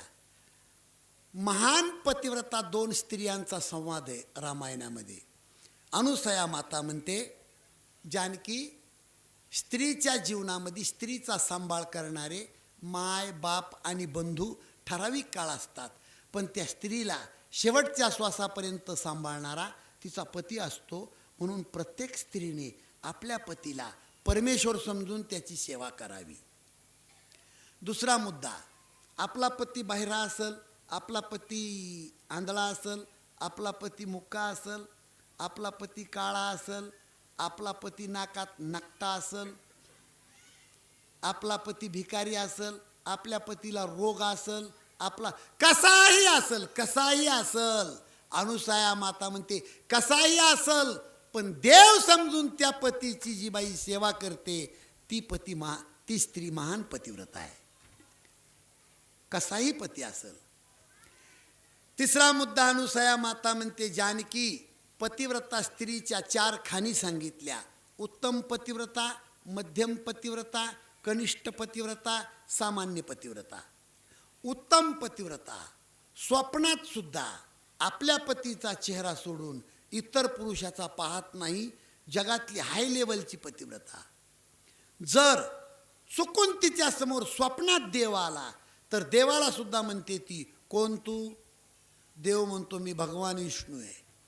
ठीक आहे, तू देव तुझ्या घरचा, तुला जर मला भेटावा असं वाटत असेल तर माझ्या पतीचं रूप घेऊन ये, मी तुला मान्य नाही करीत, चाल फोट. जगातली हाय लेवलची पतिव्रता. 2 नंबरची पतिव्रता करते आपल्या मालकावर प्रेम, पण बापासारखं भावासारखं, 2 नंबरची. 3 नंबरची पतिव्रता करते आपल्या मालकावर प्रेम, पण घरातल्याचा दबाव म्हणून आणि वेळेचा अभाव म्हणून. 4थ्या नंबरची स्त्री, जी स्त्री आपला पती सोडून परपुरुषावर प्रेम करते, ती स्त्री इथून पुढं 100 कल्प तारुण्यात विधवा होते. असा संदेश अनुसया मातेनं सीतामाईला दिला. जानकी सकाळी स्त्रीच्या जातीने उठून देवाची पूजा न करता आपल्या पतीची पूजा करावी.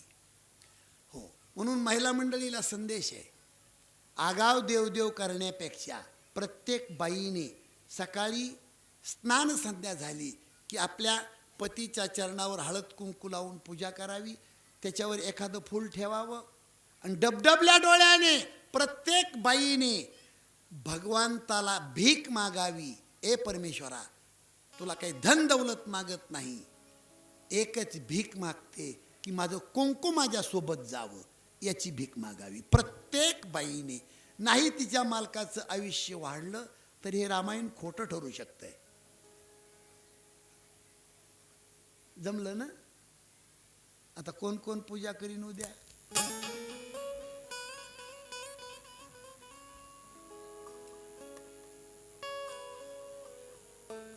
किती कालवा उठलाय बायाचा बघितला का?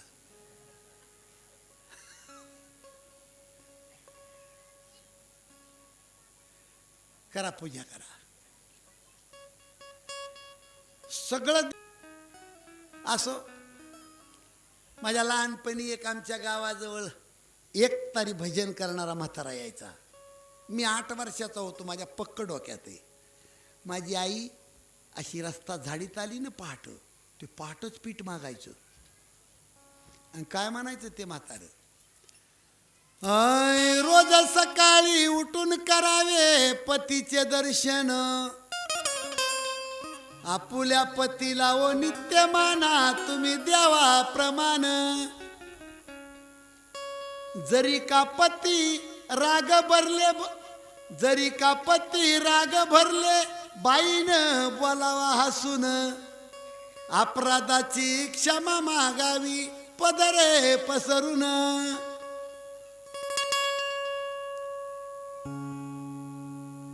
जमन का हो मावशी तुम्हाला? पदर पसराय जमन काय? पदर अपराधाची क्षमा मागावी पदरे पसरून. जरी का पती राग भरले बाईनं बोलावा हसून. कव्हा जमावा माय आपल्याला हे? ते तिकडून एक पट बाई दुपट आहे.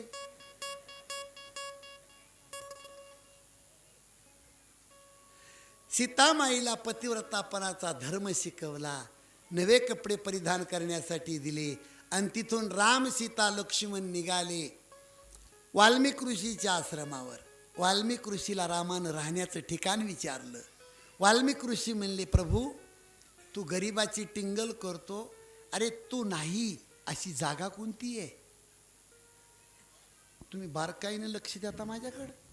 रामाने वाल्मिक ऋषीला विचारलंय राहण्याचं ठिकाण सांगा, आणि ऋषी म्हणले, देवा अरे तू नाही अशी जागा कुठे?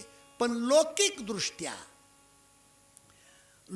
दृष्ट्या पंचवटी सांगितली आणि आध्यात्मिक दृष्टिकोनातून 14 ठिकाणं सांगितले.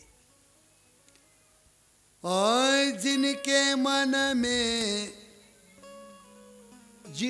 मन में दंभ नहीं माया, उनके मन में बसहु रघुराया, उनके मन में बसहु रघुराया.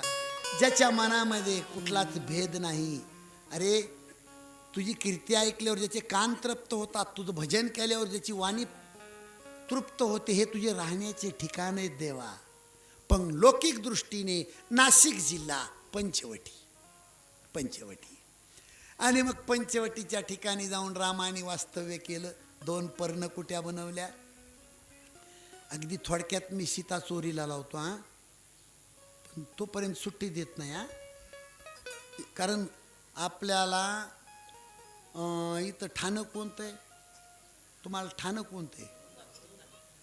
कारण उद्या कुरुंजाला जाऊन रावणावर केस दाखल करावा लागेल उद्या. पण सीता चोरीला गेली तर, म्हणून अगदी थोडक्यात खूप महत्त्वाचं सांगण्यासारखं. इकडं पहा, पंचवटीच्या ठिकाणी इकडं तोंड करून 2 पर्णकुट्या, एक रामसीतेसाठी एक लक्ष्मणासाठी. प्रसन्न चेहऱ्याने राम बसलेले आहेत आणि लक्ष्मणजी तिथे गेले आणि रामाचा प्रसन्न चेहरा पाहून लक्ष्मणाने रामाला 5 प्रश्न विचारले. दादा, ज्ञान कशाला म्हणतात? माया कशाला म्हणतात? देव आणि जीव याच्यातला भेद कोणता? वैराग्य कशाला म्हणतात? आणि तुमची भक्ती करणारा भक्त ओळखायचा कसा? लक्ष्मणाने रामाला 5 प्रश्न विचारले. त्याच्यातला पहिला प्रश्न आहे, ज्ञान कशाला म्हणतात? पुस्तकं वाचून मस्तकात टाकलेलं खरं ज्ञान नाही. दत्ता गुरुजी, पुस्तकं वाचून मस्तकात टाकलेलं ज्ञान एखाद्या वेळेस माणसाला खराब करू शकते, पण उलटी नजर करून शरीरातला आत्मा जो पाहतो तो जगातला खरा ज्ञानी. आणि म्हणून उपजत रंगणारे पुत्रा जावे त्वावना, बैसोनी आसनी रे पाहे निर्वाणीच्या खुना, प्राणासी भय नाही तापत्रय चरणा, मग तुझ सौरस पाहे पाहे प्रब्रह्मीच्या खुना, पर्ये दे मदालसा सोहम जुजुरे बाळा. उलटी नजर करून, इकडे लक्ष द्या, ए वरी बघा माझ्याकडे. उलटी नजर करून शरीरातला आत्मा जो पाहतो तो खरा ज्ञानी आहे. तुम्हाला खरं सांगू मी, ज्याला आतला आत्मा कळतो त्याला जगातलं काहीही कळतं आणि त्याला संत म्हणतात. तो खरा ज्ञानी पुरुष. एक प्रश्न सुटला. नंबर 2, माया कशाला म्हणतात? माया, ओ पांडुबाबा, यावर्षी चला ना आमच्या दिंडीमध्ये पंढरपूरला. पांडुबाबा म्हणले, चोले महाराज आलो असतो पंढरपूरला, पण यावर्षी आमच्या 2 म्हशी आल्या, मंडळीचे टोंगळे गेले आणि लेकराचे डबे घेऊन मला नांदेडला जावं लागतं. यावर्षी नाही, मी पुढच्या वर्षी. हे घरच्या म्हशी, मंडळीचे टोंगळे, लेकराचे डबे, ऊस किळी, ही माया. लेकरं बाळ, माया कशाला म्हणतात? आणि तुम्हाला पाया पडून सांगतो जनार्दनांना, माणूस जन्मभर दुःख भोगतो याचं एकच कारण आहे, फक्त माया. तसं पटत नाही तुम्हाला. 1 मिनिट घेतो, फक्त 1 मिनिट. श्रीमंत माणूस सकाळी टेबलवर पेपर ठेवलाय, हातात कबसी, चहाचा फुरका मारतन पेपरची ओळ वाचित. चहाचा फुरका मारतन पेपरची ओळ वाचित. एवढ्यात शेजारचा माणूस येतो, अण्णा तुम्ही आजचा पेपर वाचला? अहो म्हणले, पेपर समोरच आहे. नाही म्हणले, पेपरमधली दुर्घटना वाचली? हो म्हणले. पहिलीच हेडिंग आहे, जळगाव धुळ्याच्या मध्ये एस टी ट्रकचा ॲक्सिडेंट, 37 माणसं ठार. आणि चहा प्याता प्याता वाचिता वाचिता अण्णा शेजाऱ्याला काय म्हणतात, ऊत आलाय माणसाचा, माणसं मरायलाच पाहिजेत, आणि ज्याचा जन्म झाला त्याचं एक दिवशी मरण पक्क आहे, बसा खाली, ए चहा आण रे मधून. शेजारचा माणूस म्हणतो, अण्णा तुमच्या पाया पडतो मी, पेपर नीट वाचा. अहो म्हणले पेपर समोरच आहे, उपजेते नाशे नाशिले पुनरुपी दिशे, हे घटिका यंत्र जैसे परिभ्रम्य का. ऊत आला, 130 कोटी भारताची लोकसंख्या झाली, मरू द्या ना, बसा खाली, ए चहा रे मधून एक कब्बर. शेजारचा माणूस म्हणतो, अण्णा तुमच्या पाया पडतोकडे पेपर नीट वाचा. याच्या ग्रास्त अण्णांनी नीट चष्मा लावला आणि पेपर वाचायला सुरुवात केली. जळगाव धुळ्याच्या मध्ये एसटी ट्रकचा ॲक्सिडेंट, 37 माणसं ठार, जेवढे मेले तेवढ्याची गावासहित नावासहित यादी पेपरवर आली होती. ती यादी वाचायला सुरुवात केली अण्णानं, आणि 16वा नंबर अण्णाच्या सख्या जावयाचा निघाला. अण्णा आपोआप खुर्ची सहित पाडला.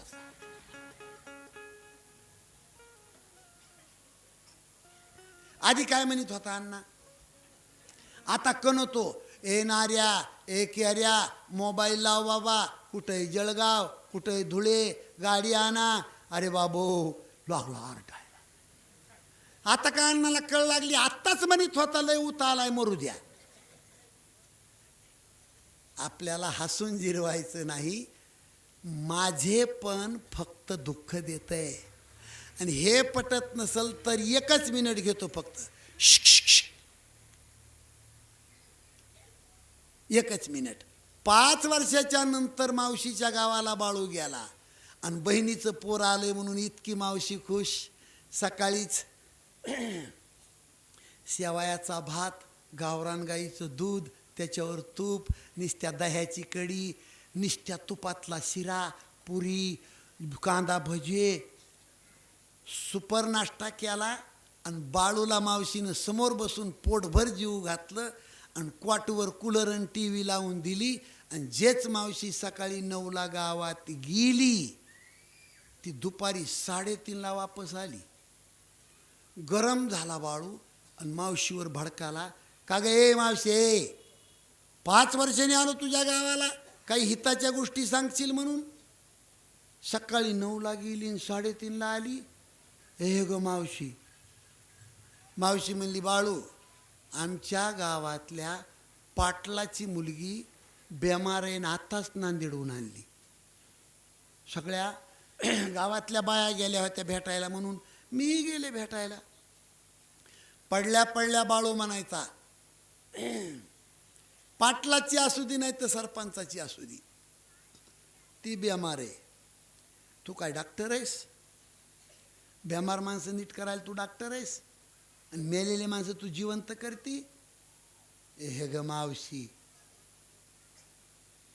बाळूला मावशी म्हणती, बाळू अरे इतकी सुंदर मुलगी पाटलाची, इतकी देखणी, आणि अख्ख्या गावातल्या बाया परेशान आहेत म्हणून मीही गेलते. पडल्या पडल्या बाळू म्हणायचा, मरल, शेवटी काय सगळ्याला मरायचं आपल्याला. आणि तो बी म्हणायचा माणसाचा उता आलाय. मावशी म्हणली, बाळ्या अरे त्याच मुलीबरोबर तुझ्या बापानं तुझं लग्न जुळवलंय ना. आणि मग बाळू म्हणतो, मावशे गिरगावात चांगला दवाखाना नाही का ग इथं?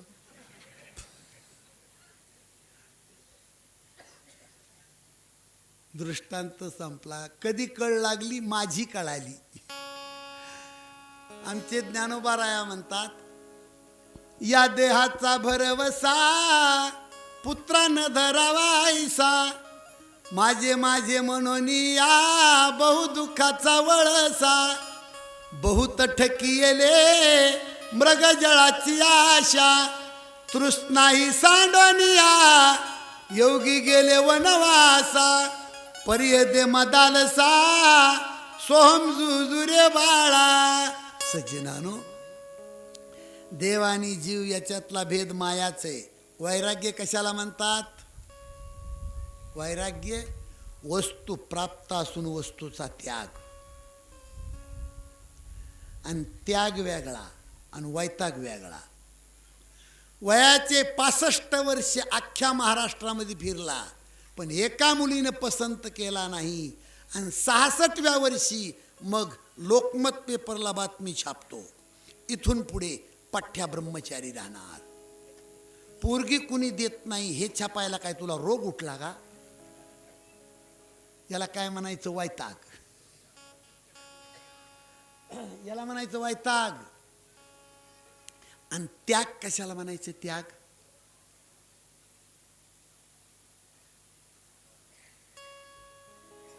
तुम्ही ऐका ना थोडं. बाबा बसा.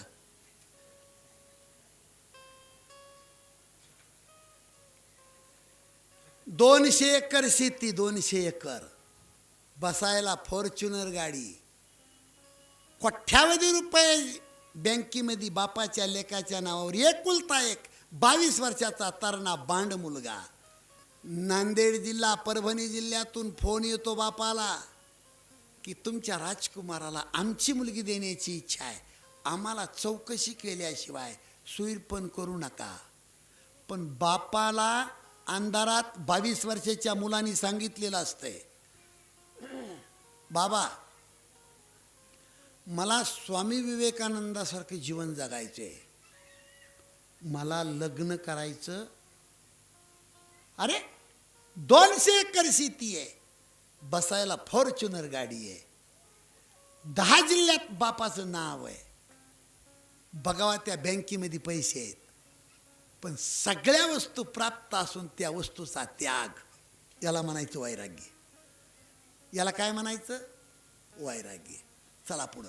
तुमची भक्ती करणारा भक्त ओळखायचा कसा? लक्ष्मणा, माझं कथा कीर्तन करताना, कथा कीर्तन ऐकताना ज्याचे डोळे पाण्याने भरून येतात, जगातला माझा 1 नंबरचा भक्त आहे. 5 प्रश्नाचे उत्तरं दिले. आता बरेच दिवस तिथं निघून गेले आणि रावणाची सख्खी बहीण, तिचं नाव शूर्पणखा. आता तिचा पती वारलेला होता, ती विधवा होती, पण रामाला फसवण्यासाठी पंचवटीच्या ठिकाणी जवान मुलगी बनून आली. हो, मेकअप केली तिने, makeup, fair and lovely, Pond's powder, नाकात एकूण महबूब, एकूण नथनी, कानामध्ये झुंबर, नेकलेसचा हार, अनेकवांचा हार, कमराला कंबरपाटा, व्हाटाला लाली लावली आणि शेंट. भाईजी, त्या शूर्पणखानं शेंट कोणता वापरला होता? 5 किलोमीटर तिचा सुगंध होता, कारण त्या जंगलात त्या काळात मी सुद्धा होतो. पुतळ्या डोरलं सकळ्या पैंजण कमरेला कमरपटा, पुतळ्या डोरलं सकळ्या पैंजण कमरेला कमरपटा, नाकात नथ घालोनी सगळा ताट माट करुणी, सगळा ताट माट करुणी,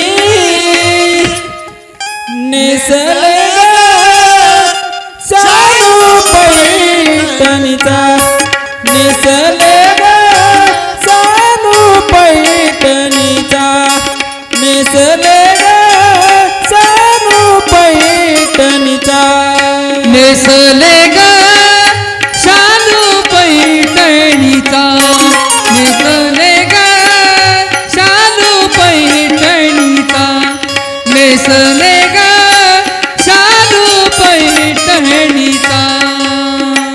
मथुरेचा बाजारचा आज बाई दिवस, मथुरेच्या बाजारचा आज बाई दिवस,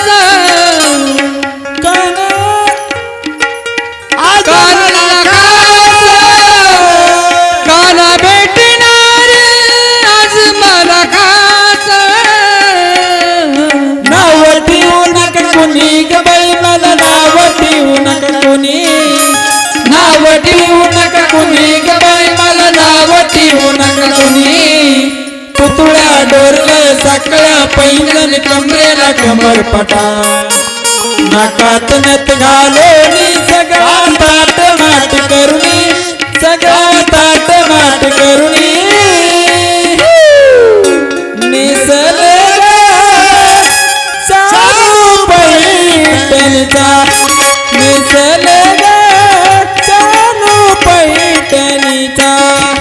नेसले ग शालू पैठणीचा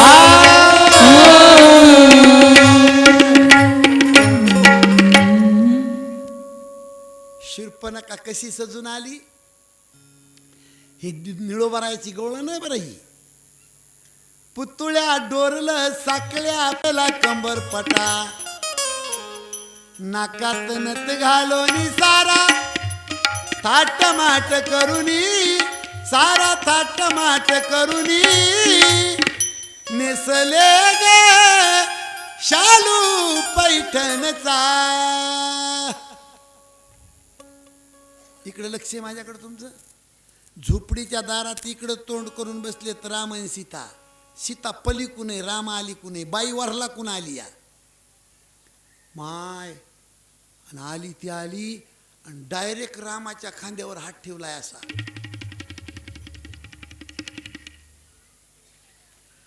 रामाच्या खांद्यावर हात ठेवल्याबरोबर प्रभूनं असं पाहिलं. मेकअप केलेली होती तिनं, पण आता रामाचा चेहरा पाहिला शूर्पणखानं. इतका देखणा चेहरा होता रामाचा की शूर्पणखा पागल झाली. आणि ती शूर्पणखा म्हणते, हो भाई कुठले हो तुम्ही? कोण तू कुठला राजकुमार, कोण तू कुठला राजकुमार, तू कुठला राजकुमार, तू कुठला राजकुमार. देह भावनी तुला अर्पिला, देह भावनी तुला अर्पिला. करे माझा सेवकार सोमय्या, करे माझा सेवकार. तू कुठला राजकुमार, तू कुठला राजकुमार, तू कुठला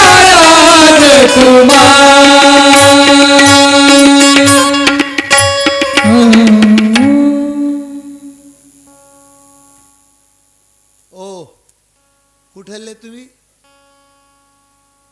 तुम्हाला खरं सांगू, मी खूप फिरले, मी खूप. आणि माझ्या बापानं मला सांगितलंय, ए तायडे जगात फिरून ये, जो सुंदर राजकुमार दिसन तुला त्याचं नाव फक्त मला सांग, त्याच्यासोबत तुझं लग्न लावतो असं माझ्या बापानं मला सांगितलंय. आणि मी खूप फिरले बघा, खूप. पण तुमच्यासारखा देखना मला कुठंच दिसला नाही. डायरेक्ट शूर्पणखा बोलती हो, प्यार करने वाले कभी डरते नहीं. ते गाणं आहे ना बाबा काहीतरी. डायरेक्ट शूर्पणखा म्हणती, हो तुमच्यासारखा पुरुष मला कुठंच दिसला नाही. तुम्हाला खरं सांगू, मी माझ्यासारखी सुद्धा देखणी बाई, ए रामचंद्र भाऊ, माझ्यासारखी देखणी बाई जगात नाही. हो महाराज, माझ्यासोबत लग्न करता? इथलं नाही तिथलं सांगतोय. डायरेक्ट शूर्पणखा रामाला म्हणते, माझ्यासोबत लग्न करता का? रामाने सांगितलं, हे बघ माझं लग्न झालंय, ही काय माझी धर्मपत्नी. मावशी, एक माझा प्रश्न आहे तुमच्यासमोर. होय, माझा प्रश्न आहे तुमच्यासमोर. रामाला शूर्पणखा म्हणती, माझ्यासोबत लग्न करता का? हे ऐकायला कोण आहे? ऐकायला कोण आहे? प्रत्यक्षात सीताजवळ आहे ना. आणि ही बाई आवचित आता आली आणि रामाला म्हणते, माझ्यासोबत लग्न करता का? ए मावशो, इमानदारीनं बोलायचे. जर त्या सीताच्या जागेवर तुम्ही असतात तर काय केलं असतं? नसती का बाई झोडपिली? पण तिळभर सुद्धा सीतामाईला राग येत नाही हो. रामानं मुरख्या मुरख्या पाहिलं सीतेकड आणि मुरख्या मुरख्या हसले. या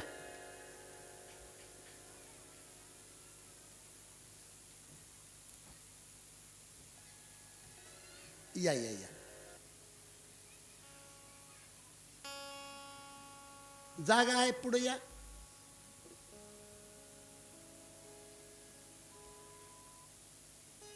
परिचय नाही मला आता त्यांचा.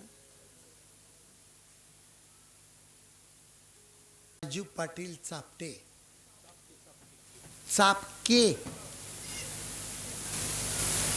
आदरणीय राजू पाटील चापके आपल्या या कार्यक्रमाला त्यांनी उपस्थिती लावल्याबद्दल त्यांच्या भविष्यासाठी गिरगावतर्फे रामायणातर्फे शुभेच्छा.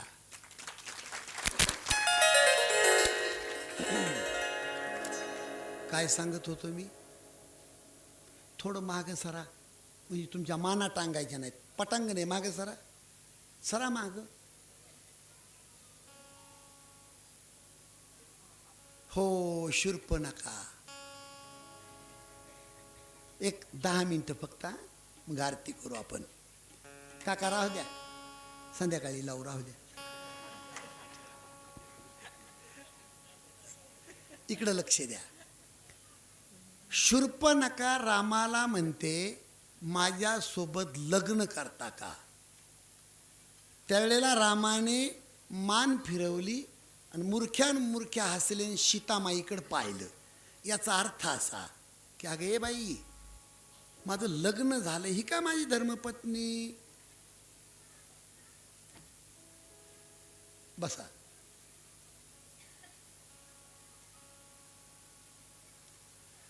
रामाने हे पहा, 100 फुटावर लक्ष्मणजी बाणाला धार लावित होते. रामानं सांगितलं माझं लग्न झालंय. तो रामाला शूर्पणखा एक शब्द खोटा बोलली होती. शूर्पणखा म्हणली होती मी कुमारी आहे, आणि ती होती विधवा. आता ती खोटं बोलली म्हणून राम तिला खोटं बोलले. राम म्हणले तो बाणाला धार लावतो ना, तो माझा सक्का भाऊ आहे आणि तो कुमार आहे, त्याचं लग्न झालं नाही. आता हे खरं आहे का? लक्ष्मणाचं लग्न झालं नव्हतं का? पण खोट्या माणसाला जर तुम्ही खोटं बोललात तर अजिबात पाप लागत नाही. खोट्या माणसाला स्पष्ट खोटं बोलायचं. आणि उद्यापासून सुरुवात करा आणि संधी साधून घ्या. ह्या नजर चुकीच्या गोष्टीत जाणून बुजून खोटं बोलायचं नाही. चला इकडे लक्ष द्या. शूर्पणखा भाऊ कुमार आहे, थय्याक थय्याक नाचतच गेली. खाली बघून बाणाला धार लावित होते लक्ष्मणजी. डायरेक्ट शूर्पणखा गेली आणि खांद्यावर हात ठेवला. 13 वर्षाचा वनवास संपला. स्वप्नात सुद्धा बायकोची आठवण केली नव्हती, असा जगातला वैराग्यवान साधू लक्ष्मण.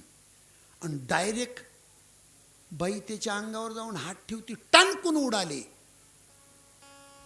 आणि शूर्पणखा डायरेक्ट म्हणती, ओ लखन भैया, माझ्यासोबत शादी करता? लक्ष्मणजी म्हणजे तुला डोकं आहे काही? अगं ते झोपडीच्या समोर बसलेत ते माझे मालक आहेत. मी सारवून काढतो, कपडे धुवून टाकतो, स्वयंपाक करतो, जंगलातून जाऊन मुळी आणतो, सगळे कामं मी करतो. अगं मी त्यांचा नौकर आहे. नौकराची पत्नी होण्यापेक्षा मालकाची हो. आणि एकाला काय 2 नसत्यात काय? पहिली लग्नाची असली तर तू लव्ह मॅरेज कर. नालायकाला तवाच पटत. निघाली माघारी. थय्याक थय्याक थय्याक. रामाला जाऊन म्हणते, हे पा तुमचा बंधू तयार होत नाही. पहिली जर लग्नाची असेल ना तर आपण नुसता हार घालू. आता राम म्हणले तुला डोकं नाही. माझा संदेश माझ्या बंधूला पोहोचला नाही. जोपर्यंत संदेश पोहोचत नाही तोपर्यंत तो तयार होत नाही. जा तू. त्याचं लग्न झालं नाही, एकटीच आहेस तू. जा जा, तुझं कल्याण होईल. निघाली शूर्पणखा वापस. इकडून तिकडं तिकडून इकडं, इकडून तिकडं तिकडून इकडं. कामातुरानाम भयम न लज्जा. रस्ता सोडलेल्या माणसाला लाज न आबरू नसती. त्याच्यातलं गिराईक म्हणजे शूर्पणखा. रामानं संदेश पाठवला की या बाईचं तू नाक आणि कान कापून घे. लक्ष्मणाकडे येईपर्यंत लक्ष्मणानं बाण काढला. एका बाणात शूर्पणखा नाक आणि कान कापून टाकलं. रामायणात वर्णन केलंय. डोंगरा एवढी शूर्पणखा खरी तयार होती. ती माणसाचं रूप धरून आली होती, बाईचं रूप धरून. नौजवान मुलगी होऊन आलती, पण खरं रूप प्रगट केलं. काजळाच्या वडीसारखी गोरी दिसत होती. किती काळी?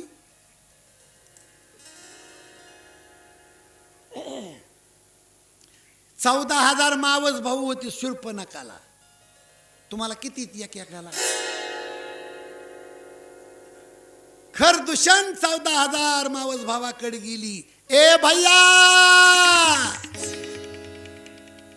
खरदूषण म्हणले, बहीणबाई काय झालं तुला? अरे पंचवटीच्या ठिकाणी गेले आणि तिथं 2 राजकुमार आहेत, त्यांनी माझं कान कापून घेतलंय. खरदूषण म्हणले, तिथं कशाला गेलती तू? शूर्पणखा खरं बोलत नाही, खोटं सांगत नाही. शब्द खूप महत्वाचा आहे. भैया मै प्यासी थी, वाजू नको, मै प्यासी थी, पाणी ग्रहण करणे को गई थी. या शब्दाचे अर्थ 2 होतात. प्यास म्हणजे तहान 2 प्रकारची आहे, पाण्याची एक आणि विषयाची एक. पाणी ग्रहण शब्द याचे 2 अर्थ होतात. पाणी ग्रहण करणे म्हणजे पाणी पिणे, आणि पाणी ग्रहण म्हणजे लग्नाचा प्रस्ताव. खरं बोलत नाही, खोटं सांगत नाही. भैया मै प्यासी थी, पाणी ग्रहण करणे को गई थी. 14,000 खरदूषण घेऊन आली रामाच्या अंगावर. राम आणि लक्ष्मणानी 14,000 खरदूषण. वेळ कमी असल्यामुळे 14,000 खरदूषण मारून टाकले. नाक कापलेली बाई रात्रीच्या 12 वाजता लंकेमध्ये जिथं बाया नाचवीत होता रावण, त्या दरवाज्यात जाऊन उभी राहिली. वेळ नाही, थांबा. मांड्या घाला रे. वेळ जास्त पुढं चालला. मला सीतामाईची संपूर्ण शेवट करायचा आहे. खूप महत्वाचं आहे. रावण सिंहासनावर बसलेला आहे. एका हातात दारूची बाटली आहे, मांडीवर मंडोदरी आहे, समोर बाई नाचती. एका ताटामध्ये मांस ठेवलंय खाण्यासाठी. नाक कापलेली बाई दारात. एक शब्द खूप महत्वाचा आहे, विनाशकाल विपरीत बुद्धी. तुम्हाला मराठी कळती निकडच्या भागात? मराठी कळती ना? ज्या वेळेला आपल्या घराला सुरुंग लागतो ना, त्यावेळेला असे संकेत समोर असतात. एखाद्या घरातला माणूस दारू पित असेल, नाही ते कुटाने करीत असेल, तर समजावं त्याचा भविष्यकाळ कठीण आहे. ती शूर्पणखा म्हणती, ए रावणा. हो, तिथं बँड वाजत असतो, वाघमारे बँड वाजत असतो, आणि शूर्पणखा म्हणत असती, रावणा रावणा रावणा. रावणाला ऐकूच येत नाही, बिघडलेल्या माणसाला ऐकू येतं का कुठं? शेवटी शूर्पणखाने बँडवाल्याला शिव्या दिल्या. बंद करो. मूर्ख कुठले. इतरलं नाही तितरलंय. तिकडे लक्ष द्या. शूर्पणखानं सांग. मग रावण म्हणतो, ए बहीणबाई, अरे बँड बंद का केला तू? त्यावेळेला शूर्पणखा म्हणती, तुला लाज कशी वाटत नाही रावणा? अरे दान केल्याशिवाय धन टिकत नसतं, नीतीशिवाय राज्य टिकत नसतं, हरिही समर्पण केल्याशिवाय जीवनात भक्ती घडत नसते. बाई जो समोर नाचवतो त्याचं खानदान नष्ट होत असतं. दारू जो माणूस पितो त्याची प्रतिष्ठा नष्ट होत असती. अनेक उदाहरणं दिले शूर्पणखानी रावणाला. रावण म्हणतो, बहीणबाई काय झालं तुला? शूर्पणखा म्हणती, डोळे गेले क्या मेल्या तुझे. नाक मेरी काट डाली, कान मेरी कतर डाली. रावण म्हणतो, कुणी नाक कापलं तुझं? ती म्हणती, पंचवटीच्या ठिकाणी 2 राजकुमार आलेत, त्यांनी माझं नाक कापलं. रावण म्हणतो, त्या राजकुमाराला तू माझं नाव का नाही सांगितलं? मी रावणाची बहीण आहे म्हणून. कशाला तुझं नाक कापलं असतं? शूर्पणखा म्हणली, मूड द्या, तुझं नाव सांगितलं तिथून पुढंच नाक कापलं, आधी बरं होतं माझं. तुझ्या नावाचा प्रताप आहे. आणि मग रावण म्हणतो, बहीणबाई ये ये ये. जाता जाता शूर्पणखा म्हणती, दादा, त्या पंचवटीच्या ठिकाणी 2 राजकुमार आहेत, त्यांच्यासोबत इतकी सुंदर 16 वर्षाची मुलगी आहे, जमलं तर तुला आण. दादा मला एक, तुम्हाला पाठ आहे माझ्या आधी.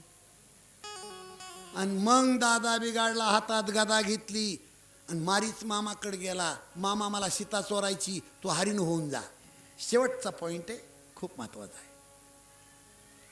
मारीच मामानं सांगितलं, रावणा मी 14 वर्षाचा होतो त्यावेळेला विश्वामित्राचा यज्ञ रक्षण करायला गेलो होतो आणि त्या काळात रामानं मला बिगर टोकाचा बाण मारला होता. मी 400 किलोमीटर अलीकडे येऊन पडलो होतो त्या काळात. आता तो भरपावरीचा राम आहे, मला हरीण होऊन पाठवू नको. रावणानं सांगितलं, तिकडं नाही मेलास तर इथं तुला मारीन.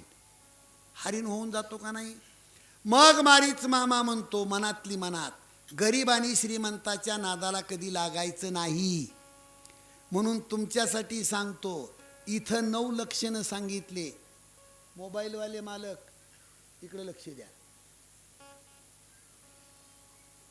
इथं 9 लक्षणं सांगितले. शहाण्या माणसानी 9 लोकांच्या सोबत कधी विरोध करायचा नाही. कोणते 9 लोक तुम्ही बोटावर मोजा, मी पटकन सांगतो. देव, श्रीमंत, मूर्ख, मर्मी, शस्त्री, पत्रकार, नगाद, डॉक्टर आणि स्वयंपाकी. झाले की 9? देवाच्या नादाला लागायचं नाही कुणी, श्रीमंताच्या नादाला लागायचं नाही. मूर्खाच्या नादाला जर लागलात तुम्ही तर गाव सुद्धा तुम्हाला मूर्खच म्हणणार. मर्मी, हो, आपल्या घरातल्या उतरंडीचे गाडगे, कोण्या गाडग्यात काय ठेवलं हे ज्याला माहीत आहे त्याच्यासोबत विरोध करायचा. तुम्हाला चांगलं माहिती आहे, तुम्हाला चांगलं माहिती आहे. इकडे लक्ष द्या. पत्रकाराच्या सोबत कधी विरोध करायचा नाही. जर विरोध केला तर दुसऱ्या दिवशी उलटी बातमी आली समजायचं. नगाताच्या सोबत विरोध करायचा नाही. डॉक्टरच्या सोबत विरोध करायचा नाही. बाही सारायची इंजेक्शन घ्यायला, डॉक्टरवर नाही सारायची. स्वयंपाक्याच्या सोबत विरोध करायचा नाही. खाल्ल्याकडीला जळगाव, मधी चिखली आणि वरल्याकडीला तांदूळवाडी अशी जरी भाताची खिचडी बनवली तरी खाताना म्हणायचं, वागा वसमत तालुक्यात खिचडी तोच बनवावास. रात्रीच्या 10 वाजता बाळासाहेब जेवायला आले आणि वाढायला होती माय. आता वाढायला माय परवडती होय, कोण लागती? वाढायला कोण लागती? ती. पण आज वाढायला माय इकडं तिकडं कोपऱ्या कापऱ्यात बसतंय, त्याचं त्याला दिसत ना. गरम झाला बाळू, गरम इष्ट्यासारखा, पण समोर माया असल्यामुळं कुठं बोलतोय. पण ताटात कडी झालती पातळ, बाळूला सांदा सापडला आणि बाळू माईवर भडकाला. का गाय कुणी केली ग कडी? मोराच्या डोळ्यातल्या पाण्यासारखी इतकी पातळ कडी कुणी केली कडी? आई म्हणली, बाळू रोज कडी मी करते बघ, पण आजची कडी तुझ्या पत्नीने केली. बाळासाहेब म्हणले, आई कडी पातळ आहे पण खायला खूप छान आहे बघ. अरे बाळ्या, खाम छान म्हणूनच खा, नाही तर एखाद्या वेळेस ती रोगरची फोडणी देऊ शकते. स्वयंपाकासोबत विरोध चालत नाही. तसं श्रीमंतासोबत विरोध नको. मारीच मामा हरीण झाले, पंचवटीला गेले आणि रावणाने सीता चोरली महाराज. वेळ संपला. रस्त्यामध्ये जटायू पक्षाला मारलं आणि सीतेला लंकेमध्ये आणून ठेवलं. या ठिकाणी मी कथेला विराम करतो. छोटं छोटं सोहळा आनंदाचा गजर विठुरायाचा अखंड हरिनाम सप्ताह मौजे गिरगाव, तालुका वसमत, जिल्हा हिंगोली. प्रक्षेपण आपल्या आवडत्या मराठी हॉटस्पॉटवर.